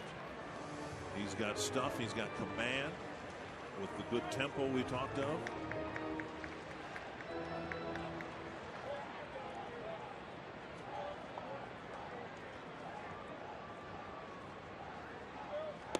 Change up missing, and it's 2-0. Well, making just his 5th major league start. He's won his major league debut last June 16th of last year against the Houston Astros. Won that ball game 8-3. Grimm worked 6 innings in that outing. His longest outing in his first 4 major league starts have been 6 innings. And here we are in the 6th. Slice to the left field corner. This time Murphy was playing him in that general direction, and he makes the catch. So Mauer has had a warning track fly ball to center, and now a deep liner to the corner. Out number 1. Twins tickets for this season remain affordable and available. Special deals await for every day of the week. Check out the deal that works best for you and your budget. Visit twinsbaseball.com/tickets or call 800-33-TWINS and get yours today. Here's Willingham. Pop up to second and a strikeout. Willingham swung through a slow breaking ball to strike out in the 4th. On a 3-2 pitch. Fastball down the middle of strike. Hey, who cares what I think? What do you think of Grimm? He looks like he's going to be a keeper, doesn't he? I like his tempo. I like the way that he's pounding the strike zone. 79 pitches on the board here. 50 for strikes.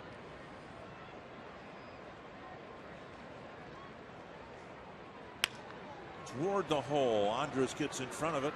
And out at second base. Those are just barely retired. And Willingham will reach on a fielder's choice. Yeah, Andrus had to go to his right and then be able to get something on the throw over to Kinsler. You're talking to Beltran right there, maybe slipping a little bit on the throw. And Kinsler thought about it, but got the force out at second base. Balanced throw, had something on the throw. Not the best lip reader in the world, but I think we saw Kinsler look back at Andrus and go, nice. That's an awkward throw to make, and he threw it with authority. Here's a liner to right. Cruz is there for the catch. Morneau lines out. That's the end of the 6th. 6 shutout innings for Justin Grimm.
Well, 3 doubles in the first inning put a couple runs on the board for the Rangers. They took an early 2-0 lead. Twins unable to get any. Had some good defensive plays by the Twins to eliminate some of the potential runs the Rangers were trying to put on the board. Twins have not fared very well against Justin Grimm. Adrian Beltre with a solo home run in the 6th inning, a blast over the center field wall.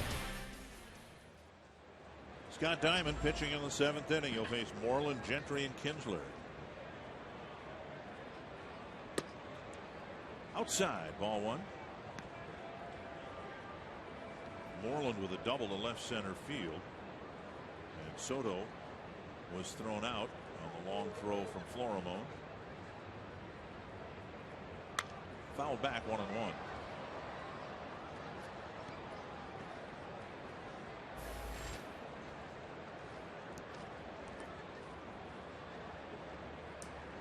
Last night's 2-1 win over the Twins was Ron Washington's 535th as manager of the Texas Rangers.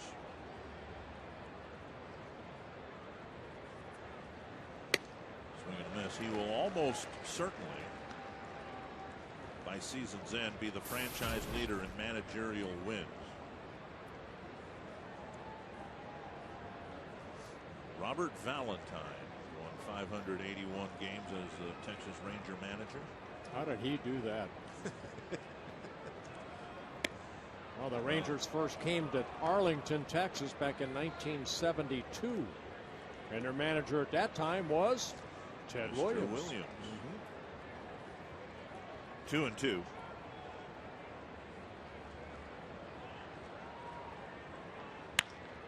that's dumped down the line. A fair ball. Digging for second is Moreland. He's got a couple of doubles. The ball must have landed right on the foul line. Gambolino, the third base umpire, kind of turning around and watching the flight of the ball right off the end of the bat. Moreland takes it the other way. And we get the view right here. Yep. And in fair territory. And again, that ball right into that corner. Garcia had to go fight that little corner and get it back in. Moreland, his second double, his 5th of the year. Number 9 batter up after a leadoff double. We'll see if the Rangers have Gentry bunting here. He threatened to bunt earlier in the game for a hit. Ball 1. Well, looking down at Gary Pettis, the third base coach. I think with a 3-0 lead right here, he's going to try to get Gentry to just hit the ball the other way. Try to advance him to third. I don't think they're going to be bunting here. He does. Foul. Corner infielders were playing up.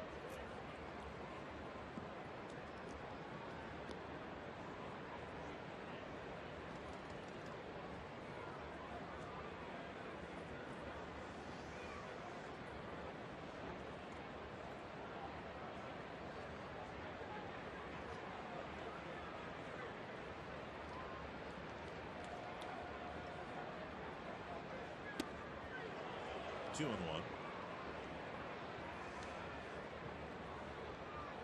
Dozen hits for the Rangers. Now that time in the play that looked on as Trevor Plouffe stayed back toward third. They're trying to get the lead runner in Moreland. And that means that the responsibility is for Diamond to get over by that third baseline, if that's the play that's on. In the air and back to the net. 2-2. And being a left-handed pitcher, too, a little easier for Diamond. You know, if that ball is bunted over there, he'll probably be swinging away now to make that flip over to Plouffe, who stayed back toward third base. And if you're the pitcher, you need to deliver a good throw. If it's not a force play, you need to give the third baseman a chance to put on a tag. 2-2.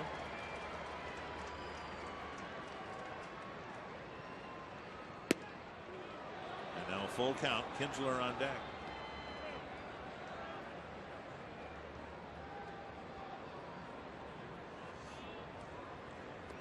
held the Rangers to 2 runs last night and still lost. So far, Diamond's held this lineup to 3 runs, and his lineup hasn't scored a single run yet tonight. 3-2.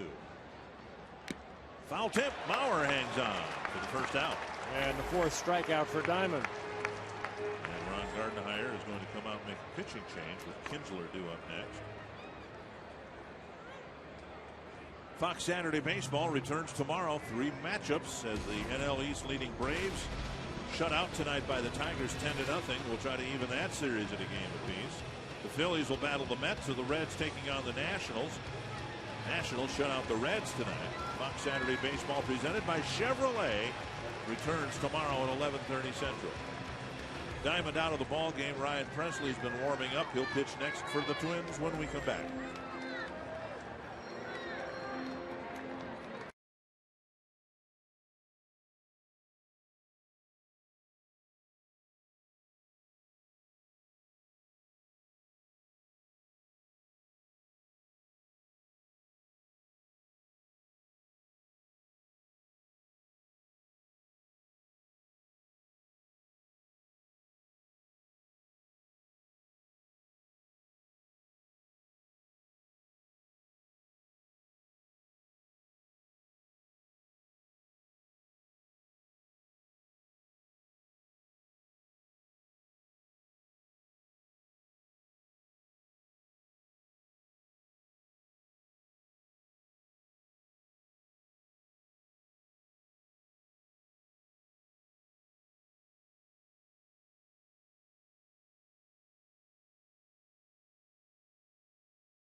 Situation that's usually a big part of the game, and it's important that you come in and get your job done, and you have to get your job done when you come in, otherwise the game may change because of you, and that's exciting. That's why we're out there, and that's what we want to do, and we do take pride in that. Well, it's Ryan Presley that'll try to come in and leave the runner on at second base, that being Mitch Moreland. Presley making his 6th relief appearance. And Kinsler bluffs a bunt with Plouffe playing a deep third base. Presley worked last in game 2 of the game against the Miami Marlins. Worked an inning and 2/3.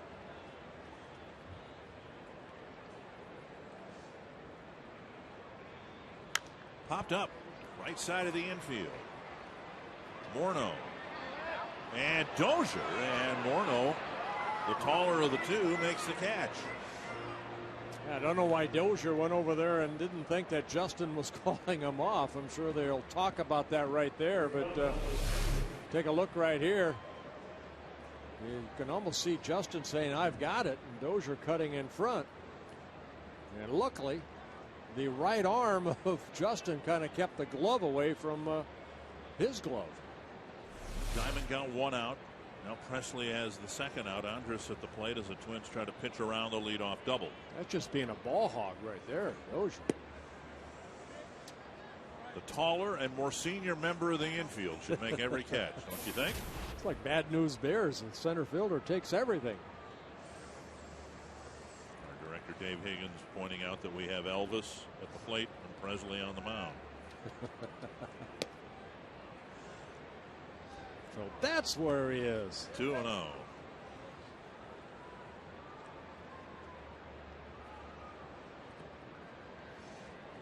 Ryan Presley, just 24 years old, a Rule 5 pickup from the Boston organization by the Twins over the winter. Fastball missing low, I guess, at 95 miles per hour. 3-0, first base is open, but the switch hitting veteran Lance Berkman's on deck.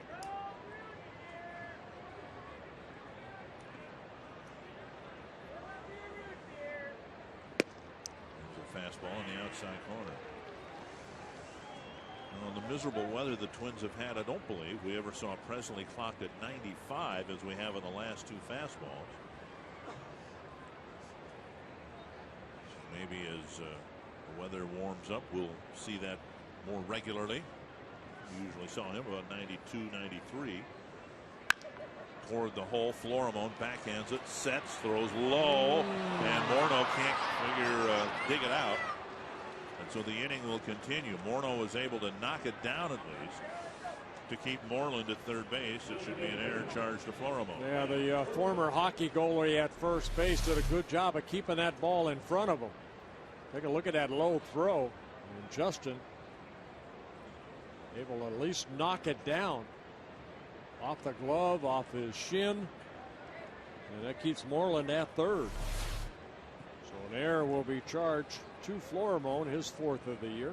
And officially the first charge to the Twins in the ball game. Here's Berkman.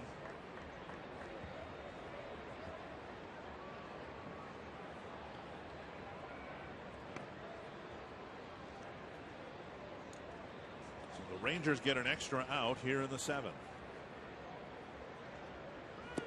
Ball 1.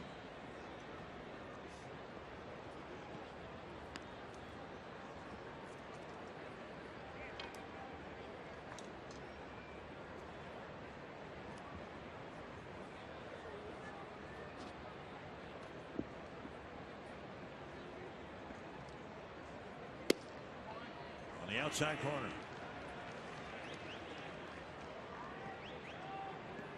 Strike zone seem wide to you tonight? Never does, but come on, you're talking to the wrong person.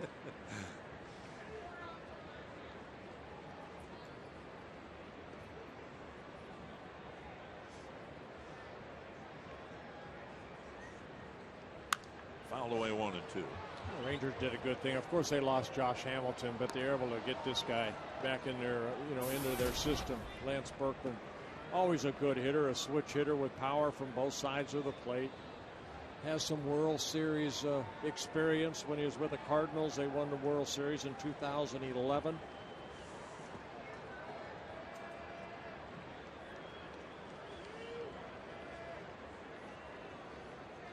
One and 2 to Berkman. Tapper to second. Easy play for Dozier. That ends it. Leadoff double does no damage. Neither does the 2-out error. And it's still 3-0.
Just 1 run scored last night. Some other news and notes around baseball.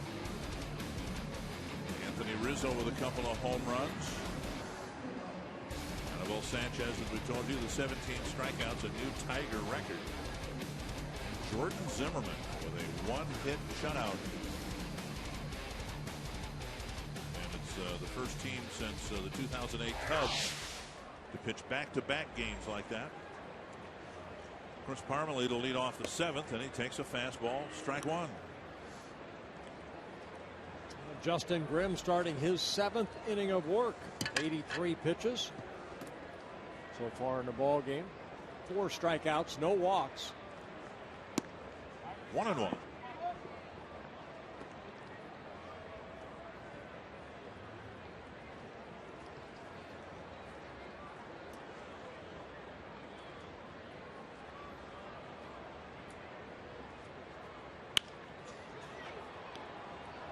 Skipper over to Andrus, one away. MLB.com @bat is the #1 source for live baseball everywhere you go. Available for iPhone, iPad, Android, and BlackBerry 10. @bat delivers Twins baseball with live audio, pitch tracking, stats, news, highlights, and more.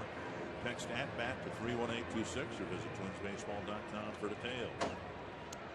Today's an anniversary of sorts in Twins history, not the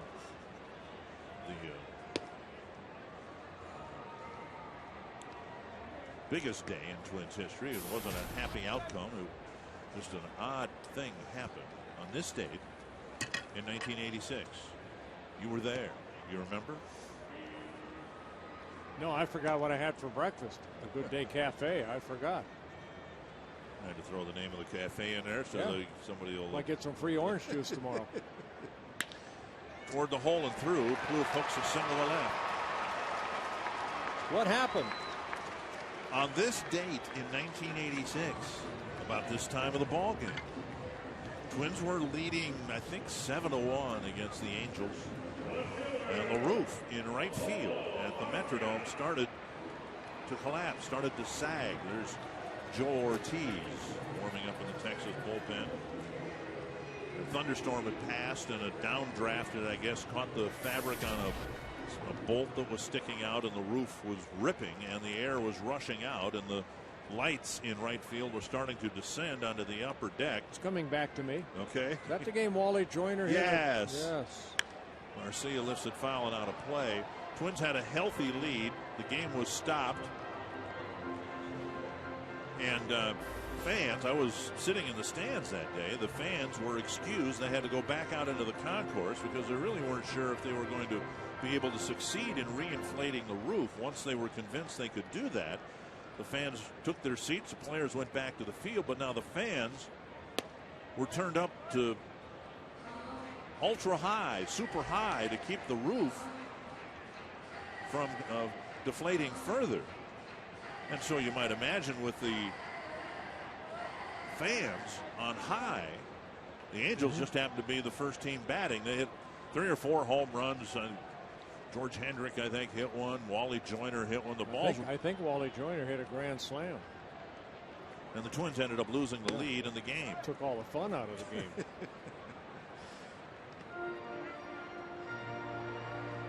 2-1 to Arcia. Twins need to get on the board here. Been a frustrating series for them offensively. The lineup, the hitters have been absolutely stymied and stifled by this Ranger pitching staff. Off-speed pitch outside. Now it's 3-1.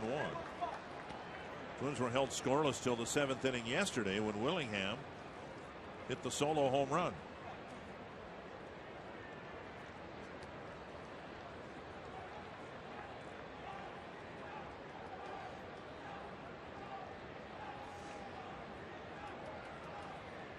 Garcia should get a fastball right here. See if he can do something with it. Fly ball to center field. Going back is Gentry. On the track, leaps unnecessarily. Looking back now, he had a few extra feet there, but Arcia gave it a ride 400 feet from home plate. Yeah, one of the deepest parts here at Target Field. Arcia getting underneath it, hitting a long way, but Gentry catches it right against the fence. So he got that fastball and he hit it 400 feet. It's a long out.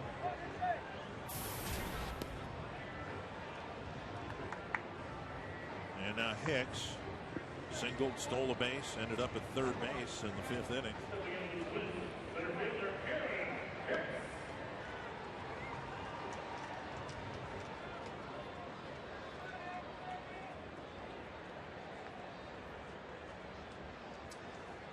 This young man Grimm has scattered 5 hits in 5 different innings. Hicks drives it to right field toward the corner. Cruz makes the catch to end the inning. On to the 8th. It's still 3-0.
Needs a little work.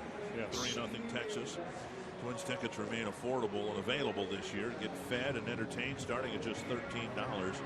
The Sports Authority Value Pack, Tuesdays and Thursdays, include a ticket, a hot dog, and a soda. This and other specials available every day of the week. Find out more. Call 800-33-TWINS or go to twinsbaseball.com. Every outing a thrill for Ryan Presley. A little extra edge to this one, though, because he's a Dallas native. Down low, ball 1. High school star in the Dallas area. Family still is from that area. Talked to him, I don't know, a week or so ago. Big Dallas Cowboy fan. Yeah, went to Marcus High School in Flower Mount, Texas. 2-0. Generally, you know, if you grew up in Minnesota, I mean, you follow the Vikings, and you run into somebody from Texas, the football conversation's a little lopsided. There's a high, very high fly ball to left. In fact, the shortstop Florimone makes the catch one away. Now, Presley's not old enough to bring up Drew Pearson or anything like that. Chuck Foreman. The thing that Presley pointed out, not that I needed to be reminded, was how the Herschel Walker trade completely turned the Cowboys around, got them a couple of Super Bowl titles, and I had no rebuttal. I have no, nor do any other Minnesota sports fans have any rebuttal to anybody who's a Cowboy fan when it comes to the Vikings. The Vikings knocked them out of the playoffs once or twice.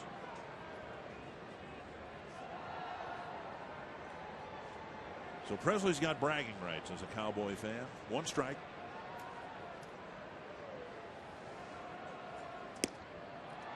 Two strikes.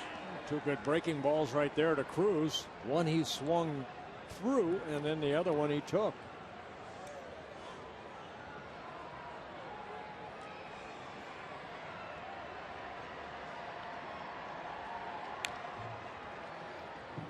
Another breaking ball hit foul. We've explained it before and offered our opinions. So the Twins have to keep Presley on the 25-man roster because he's a Rule 5 pickup. But then you look at the numbers and you realize he would probably be on this team on merit. Fastball up and in. Good fastball right there. Good location.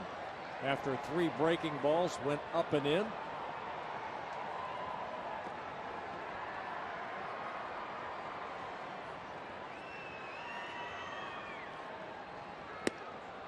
And a good fastball gets the strikeout, his first.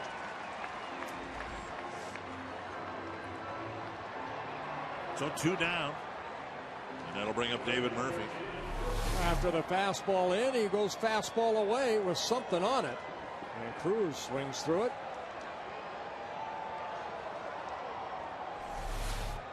Now Murphy.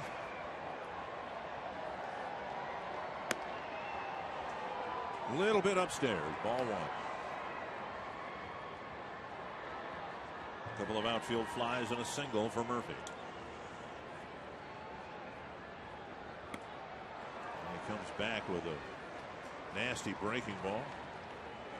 And her Sheppers are century linked to what's next. Did a good job last night. Might be asked to go in the 8th inning here.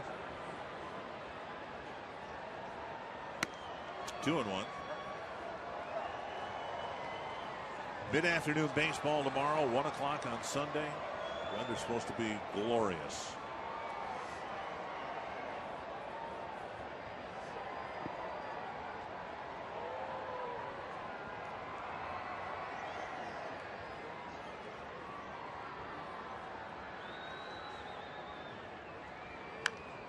Foul. Pedro Hernandez will make the start for the Twins against Derek Holland. Yeah, Hernandez making his 2nd start. Derek Holland off to a good start. Left to both these lefties tomorrow.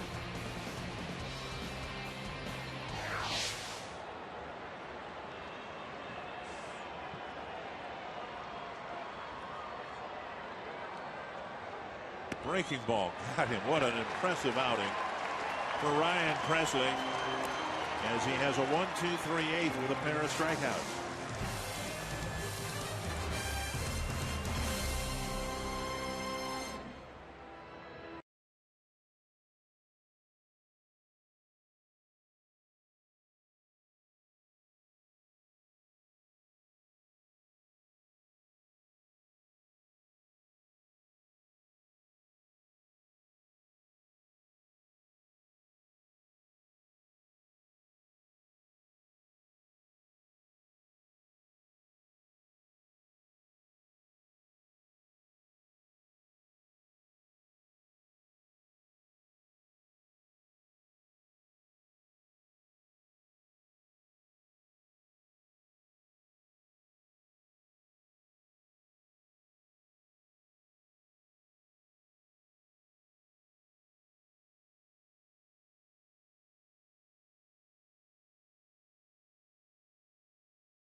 Here in the bottom of the 8th inning. Be sure to stay with us after the game for our Twins live post-game show presented by CenturyLink.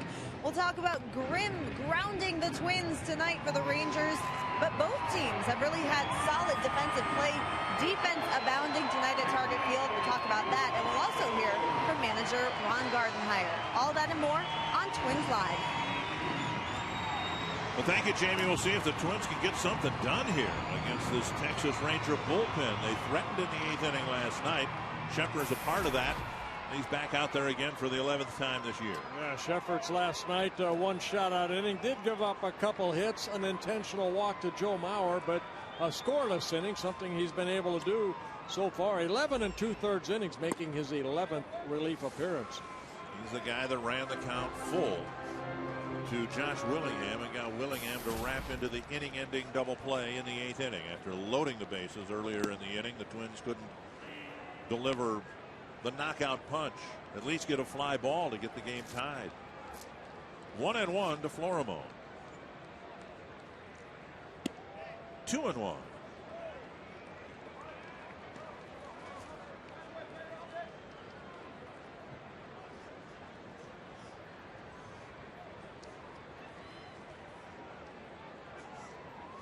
Three and one.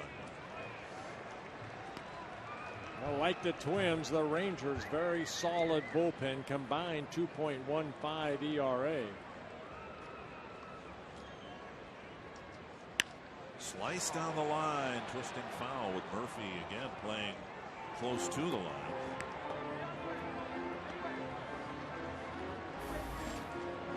Shepard last night had the 8th inning. He got Hicks. Florimon got a single.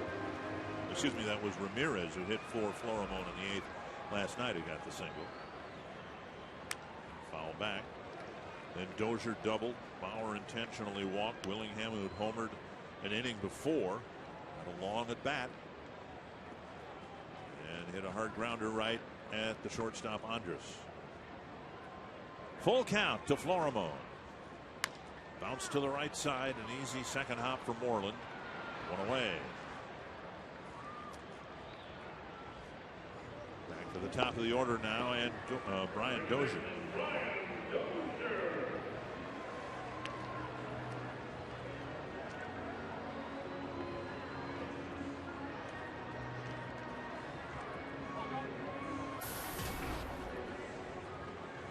Dozier 1 for 4 last night. His double against Shepard. 1 for 3 tonight. A sharp single against Grimm. Strike one.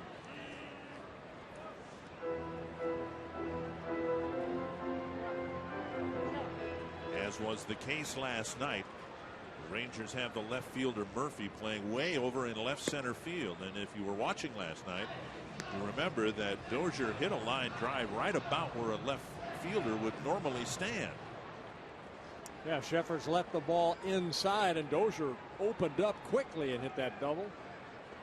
Popped up in foul ground. Moreland might have room. 2 down. And our updated results in the AT&T Twitter poll. Willingham still leading the poll. Bauer hopes to get a board to give him an RBI chance here in the 8th.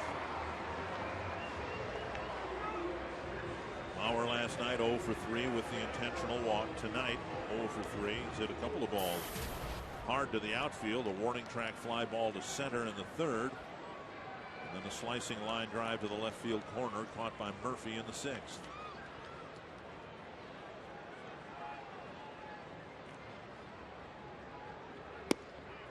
Strike one. 97 miles per hour by Tanner Shepard. Yeah, Shepard's Rangers' #1 pick in 2009. Came up a bit last year, made 39 relief appearances. Chopped up the line, and it'll roll foul. Twins playing 500 baseball at home, 500 baseball on the road.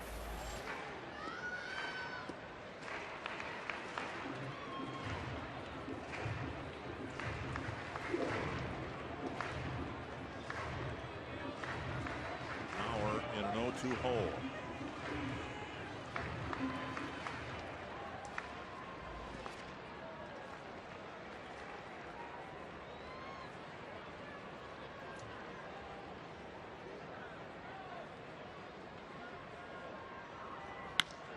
The left field corner again, right about where he caught the last one. Murphy's there for the catch. Shepard has a 1-2-3 8th inning.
second full inning of work. You came in relief of Scott Diamond in the 6th inning, able to work out of that situation.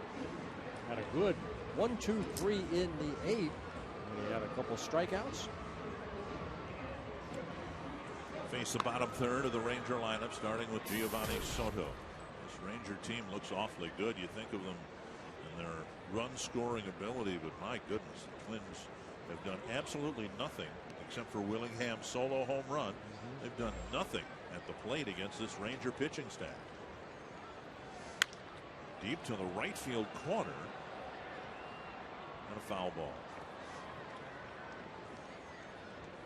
And the last couple of nights, I mean, a couple starters just making, you know, they're getting their feet wet. Justin Grimm here tonight, 7 shutout innings in just his 5th major league start, the longest outing of his young career.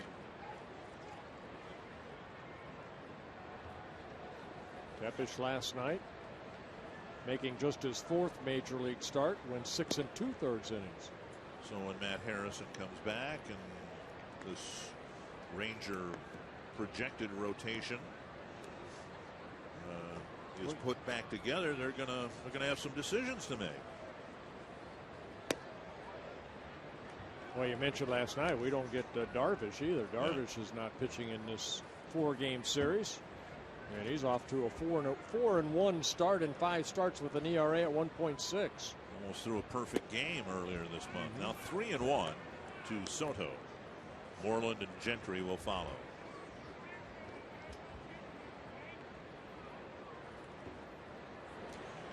Joe Nathan saved it last night. He might get an opportunity again here tonight. And Presley with a walk. 7th batter that Presley's faced yet to give up a hit. There was an error in the 7th, now a leadoff walk in the 9th. Here's Moreland.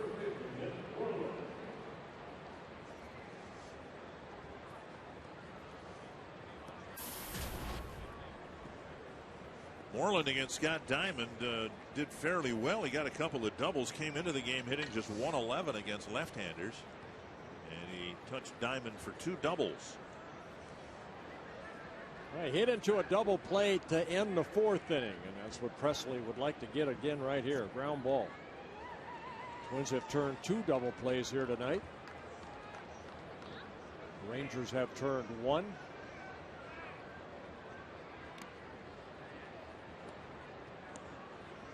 And Rick Anderson seeing something of Presley right here, going out to talk to him. As long as Joe Mauer, a quick trip to the mound by the pitching coach, Rick Anderson. That's what he's seen, is 5 straight pitches out of the strike zone.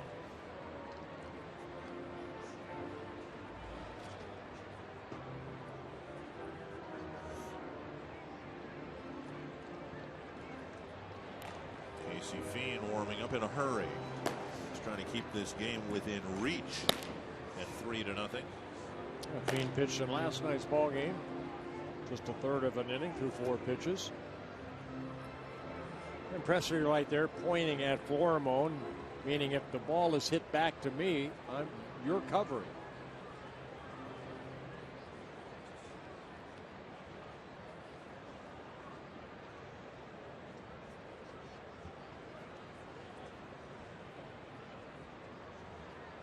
One 1-0 to Mitch Moreland.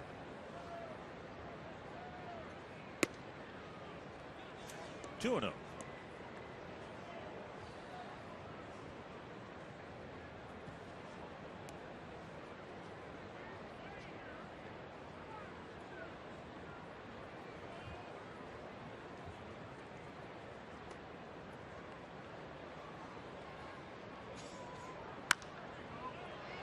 Two and one.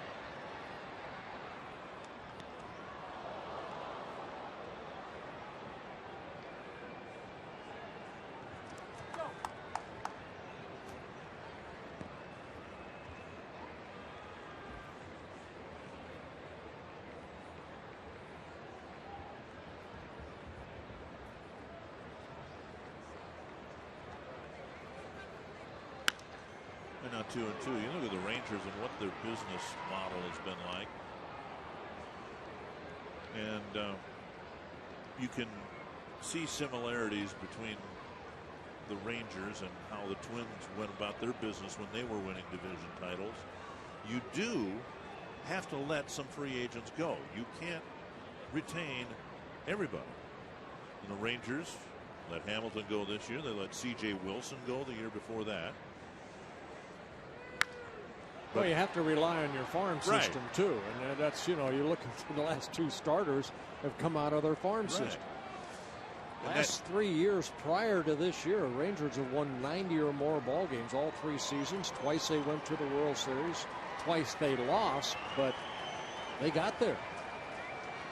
And we're within 1 strike of winning it. When they faced the Cardinals a couple of years ago, 2-2. Struck him out. Another strikeout for Ryan Presley. 1 away. His third. Get ahead in the count, then that hard breaking ball. And Moreland swings through it. Pretty good trip to the mound by Rick Anderson. Here is Gentry. Yeah, that's almost like a slider there. And then he has that big curveball that kind of froze Murphy to pick up a second strikeout at last inning. You can see, I think, in watching Presley and his assortment of pitches, why the Red Sox up until last year had him as a starting pitcher. He's not a 1 or a 2 pitch pitcher. He's got a nice mix that would fit into a rotation, you would think. How many can they get here? Probably just the 1. Gentry flies down the line. He'll reach on a fielder's choice. When asked about that a week or so ago, Ron Gardenhire said, they're not ruling anything out with Presley. Obviously, he's going to pitch out of the bullpen this year. But, he'll be evaluated. And if they feel that there's a high ceiling for him as a starter at this level, he's got the potential perhaps to be reconverted into a starting pitcher. Yeah, you just don't know. Time will tell. They thought that about Anthony Swarzak, but then they put him back into the bullpen. Same thing with Brian Dunsing. Now they're very comfortable at their roles in the bullpen. Keep an eye on Gentry. He has 4 stolen bases in 4 attempts. He's always had a very good stolen base percentage, Gentry. In that respect, he's kind of like Alexi Casilla, who always had a very good percentage of stolen base tries. And a look over. Yeah, Gentry, 36 career stolen bases. He's been caught only 7 times. So it's like a 5-to-1 ratio, something like that.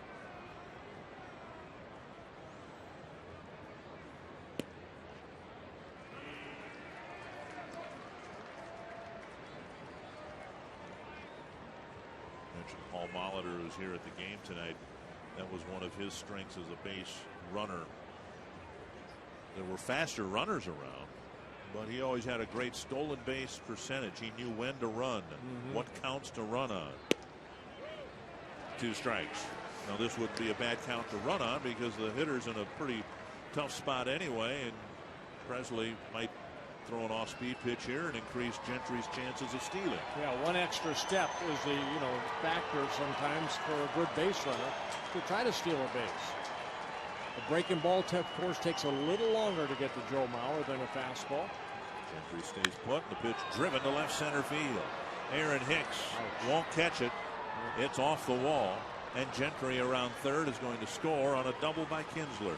Another double for the Rangers and another run. Well, what hurt right there, it's an 0-2 pitch left up. And Kinsler getting his 2nd hit, driving in his 14th run. And as you mentioned, another double. Ron Gardenhire dejectedly coming to the mound to change pitchers. Yeah, fastball up. And Kinsler with his 3rd double of the year.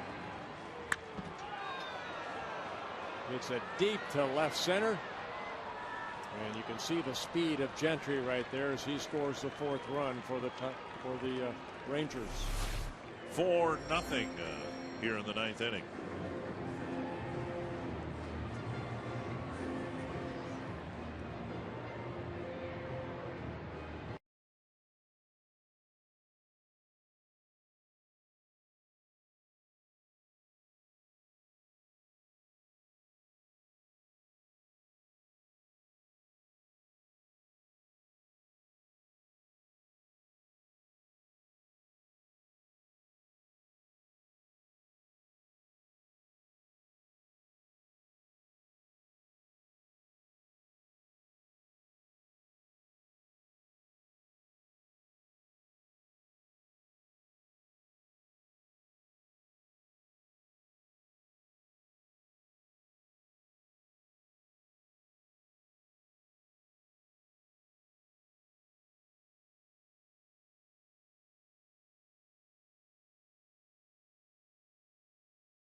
here in the ninth. The Twins are trying to get through that ninth inning with Ryan Presley, but instead they've got to hand the ball to Casey Fiend. Yeah, Casey Fiend came in last night's ball game, got the final out in the top of the ninth inning.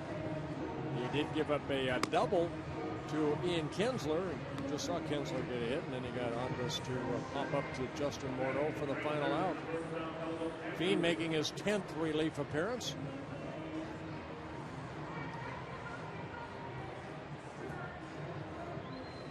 Elvis Andrus, the batter.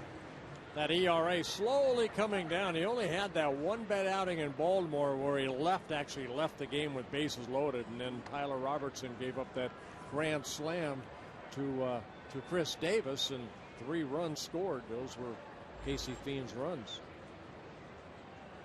Other than that, he has not given up a run. High and tight. That's why I hated to come out of a ball game with runners on base.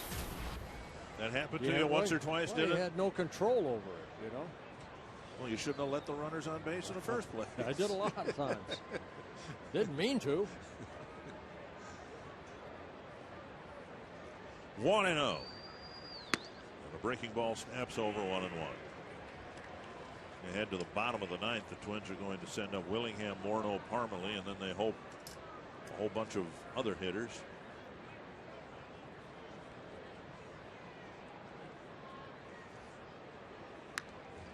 Pitch up, foul back to the net.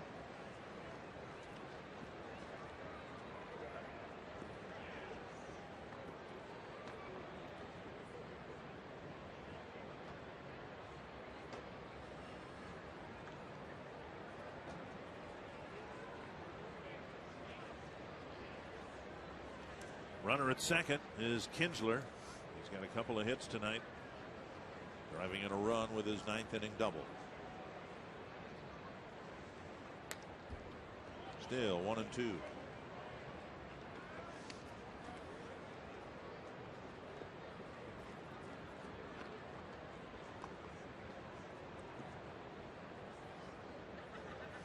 Talk about Presley a little bit, signing, with Boston as a starter. Then at the end of last year, they put him in the bullpen. Or Casey Fiend, he signed with the Tigers back in 2006. He's never made a start, even in the minor leagues. Always a reliever. Getting a chance here with the Twins that he never got with Detroit. The Tigers, of course, have had some bullpen issues this year. Bruce Rondon yesterday giving up the tying run to the Royals. The Royals ended up beating the Tigers in extra innings. Jose Valverde now is back. He already has picked up a save for the Tigers. Twins go to Detroit after Sunday's game here against the Texas Rangers, and at least one of the announcers is going to Detroit. Morneau running near the dugout, but it's out of play.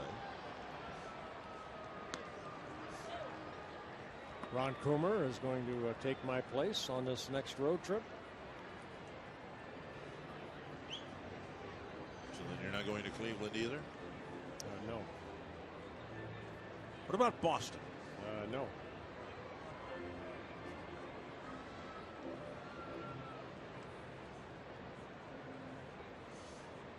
Two and two to Elvis Andrus. I will meet you back here. Okay. So I've got that to look forward to. You may not want to come back.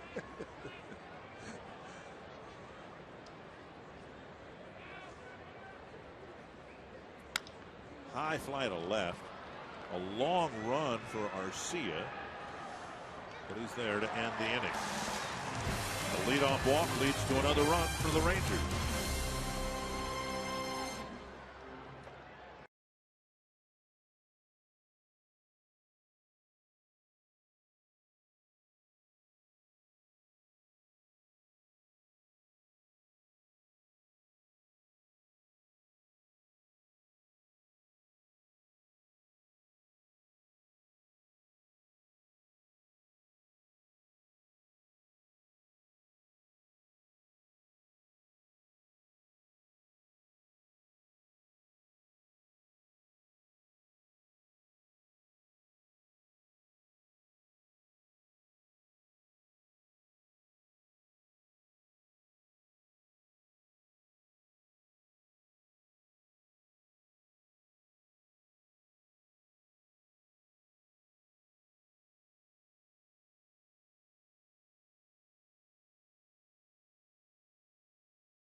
Rangers beat the Twins last night 2-1.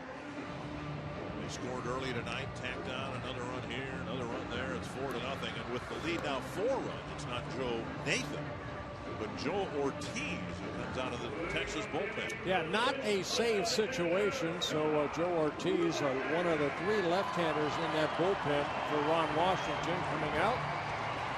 They have him listed at 5'7" in the media guide. About 175 pounds, getting his first season at the major league level, making his 9th appearance.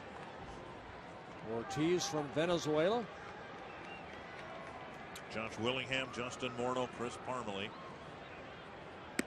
Twins need base runner. There's strike 1. Eddie Guardado pitched briefly for the Rangers. And we're told that Ortiz is like a slightly miniaturized version of Eddie Guardado in terms of the stuff he has, the moxie, the attitude, the guts, I guess. Yeah. Change up and away. 2-1. Twins have not taken a walk in the ball game tonight. You can credit Grimm for most of that. Ortiz in his 7th season in the Texas Ranger organization. Stroke to the corner and a fair ball. Willingham rounds first, and he'll go to second with a leadoff double. Nathan was warmed up before, and now he's back on the bullpen mound in case things start unraveling here for Texas. Yeah, ball left up right there. Good at bat. Good swing by Josh Willingham, taking that ball right down the left field line. Let's take a look at the pitch. Right there. Good solid swing by Willingham. He gets his 5th double of the year. The Twins get their 6th hit. Now Justin Morneau. Double to the left field corner. Bounce to short. Lined out to right.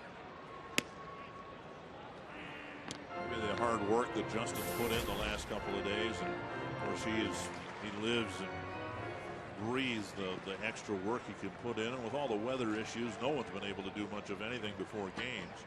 1 strike here.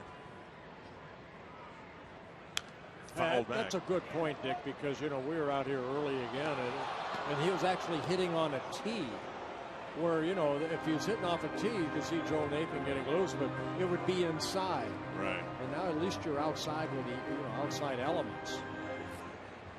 And you get to hit the ball into the field rather than into a net. 2 strikes. That is into center field. Willingham had to hold up, and Morneau now takes a big turn and will hold up with a single.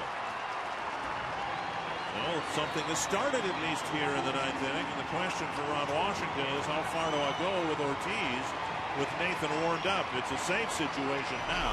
It wasn't at the start of the inning. Hey, good at bat right here. Look at Justin reach out, and Andres had to almost where he's positioned at second base. He's hustling over there, leaps for it, and that's what Willingham had to stay around second base for.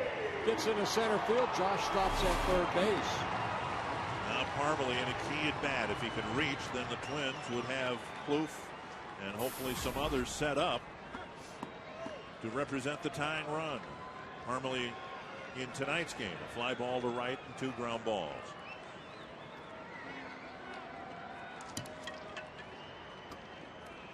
Parmelee 3 for 10 against lefties, and he takes a strike on the outside corner.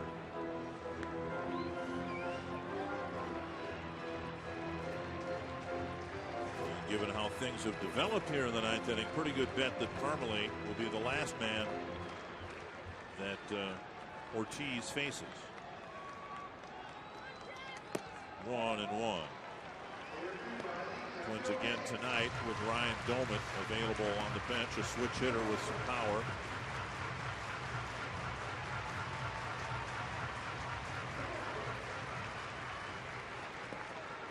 Ortiz just 22 years old. 2-1.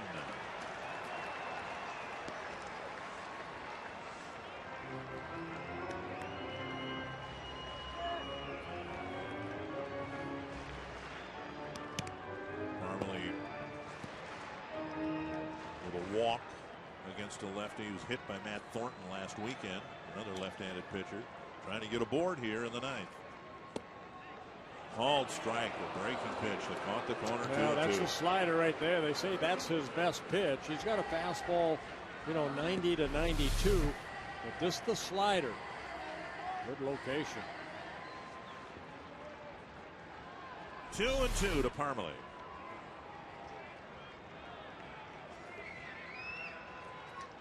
Fouled back.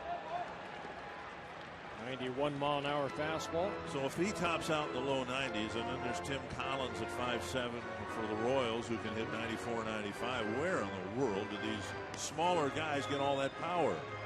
From their legs. Tremendous leg push. We showed that off of when Tim Collins, the drive that they have off that rubber. And Parmalee, did he strike out or foul tip? Well, Parmalee's saying that he fouled the ball. I don't know. Ted Barrett saying no, I did not hear a tick, and now here comes Ron Gardenhire. Ron Washington's going to the mound to make a move. But Parmalee adamant that he made contact with the ball.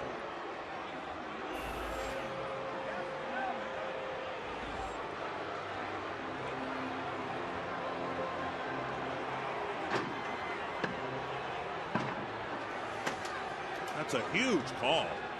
The at-bat would still be alive as it is. There's one out on the board, and Nathan, in all likelihood, is going to come in. The ball came out of Sosa's glove.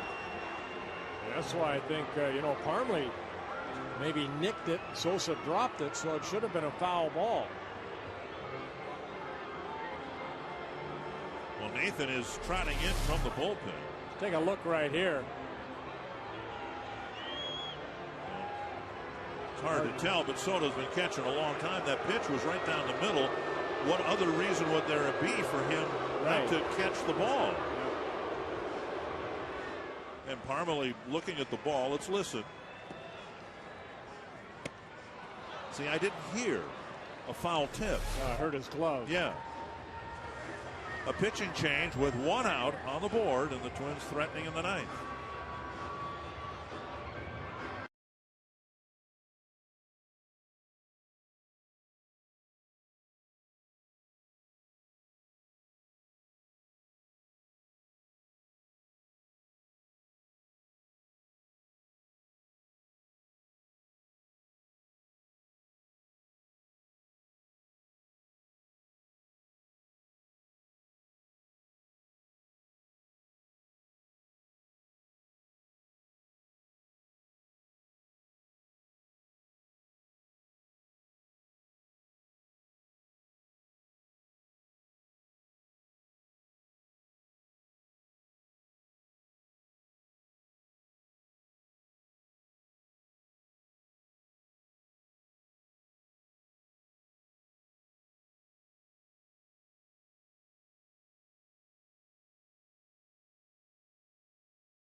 Thought he fouled tip. Joe Nathan trying to pick up another save, his second in as many nights. Yeah, Nathan picked up his 7th save last night. 13 pitches, 10 for strikes. He did give up one hit, and that was to Trevor Plouffe, who will be the first batter that Nathan faces.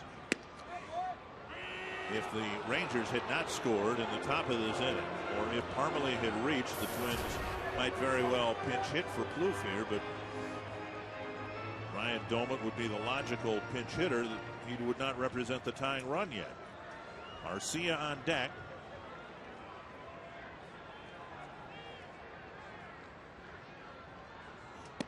Breaking ball just off the plate, 1-1.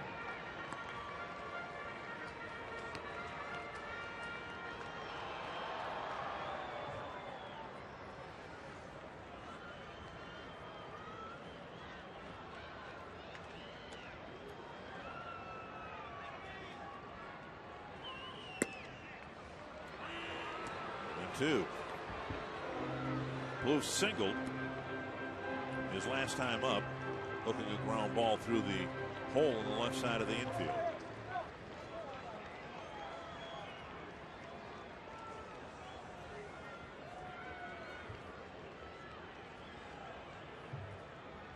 One and 2 to Trevor Plouffe.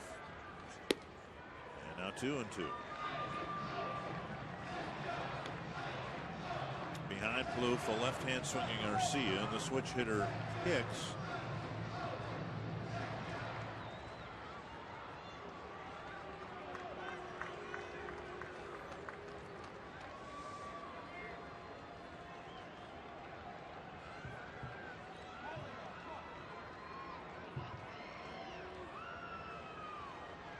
Two and 2 to Plouffe.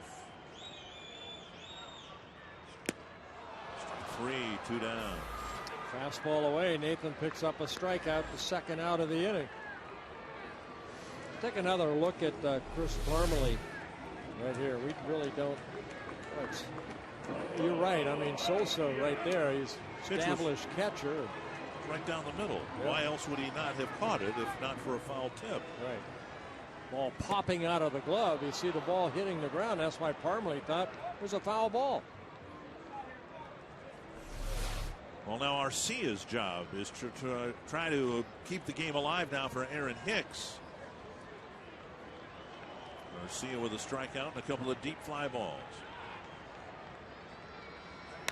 There's a deep fly ball right there. Morneau is off with the pitch. That ball's gone. It's 4-3.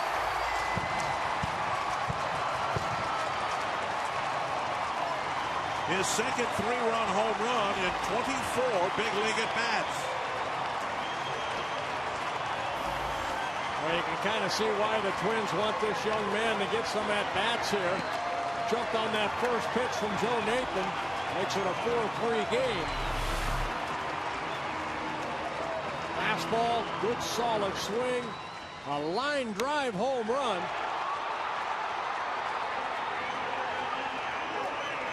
It's his second major league home run and another 3-run home run.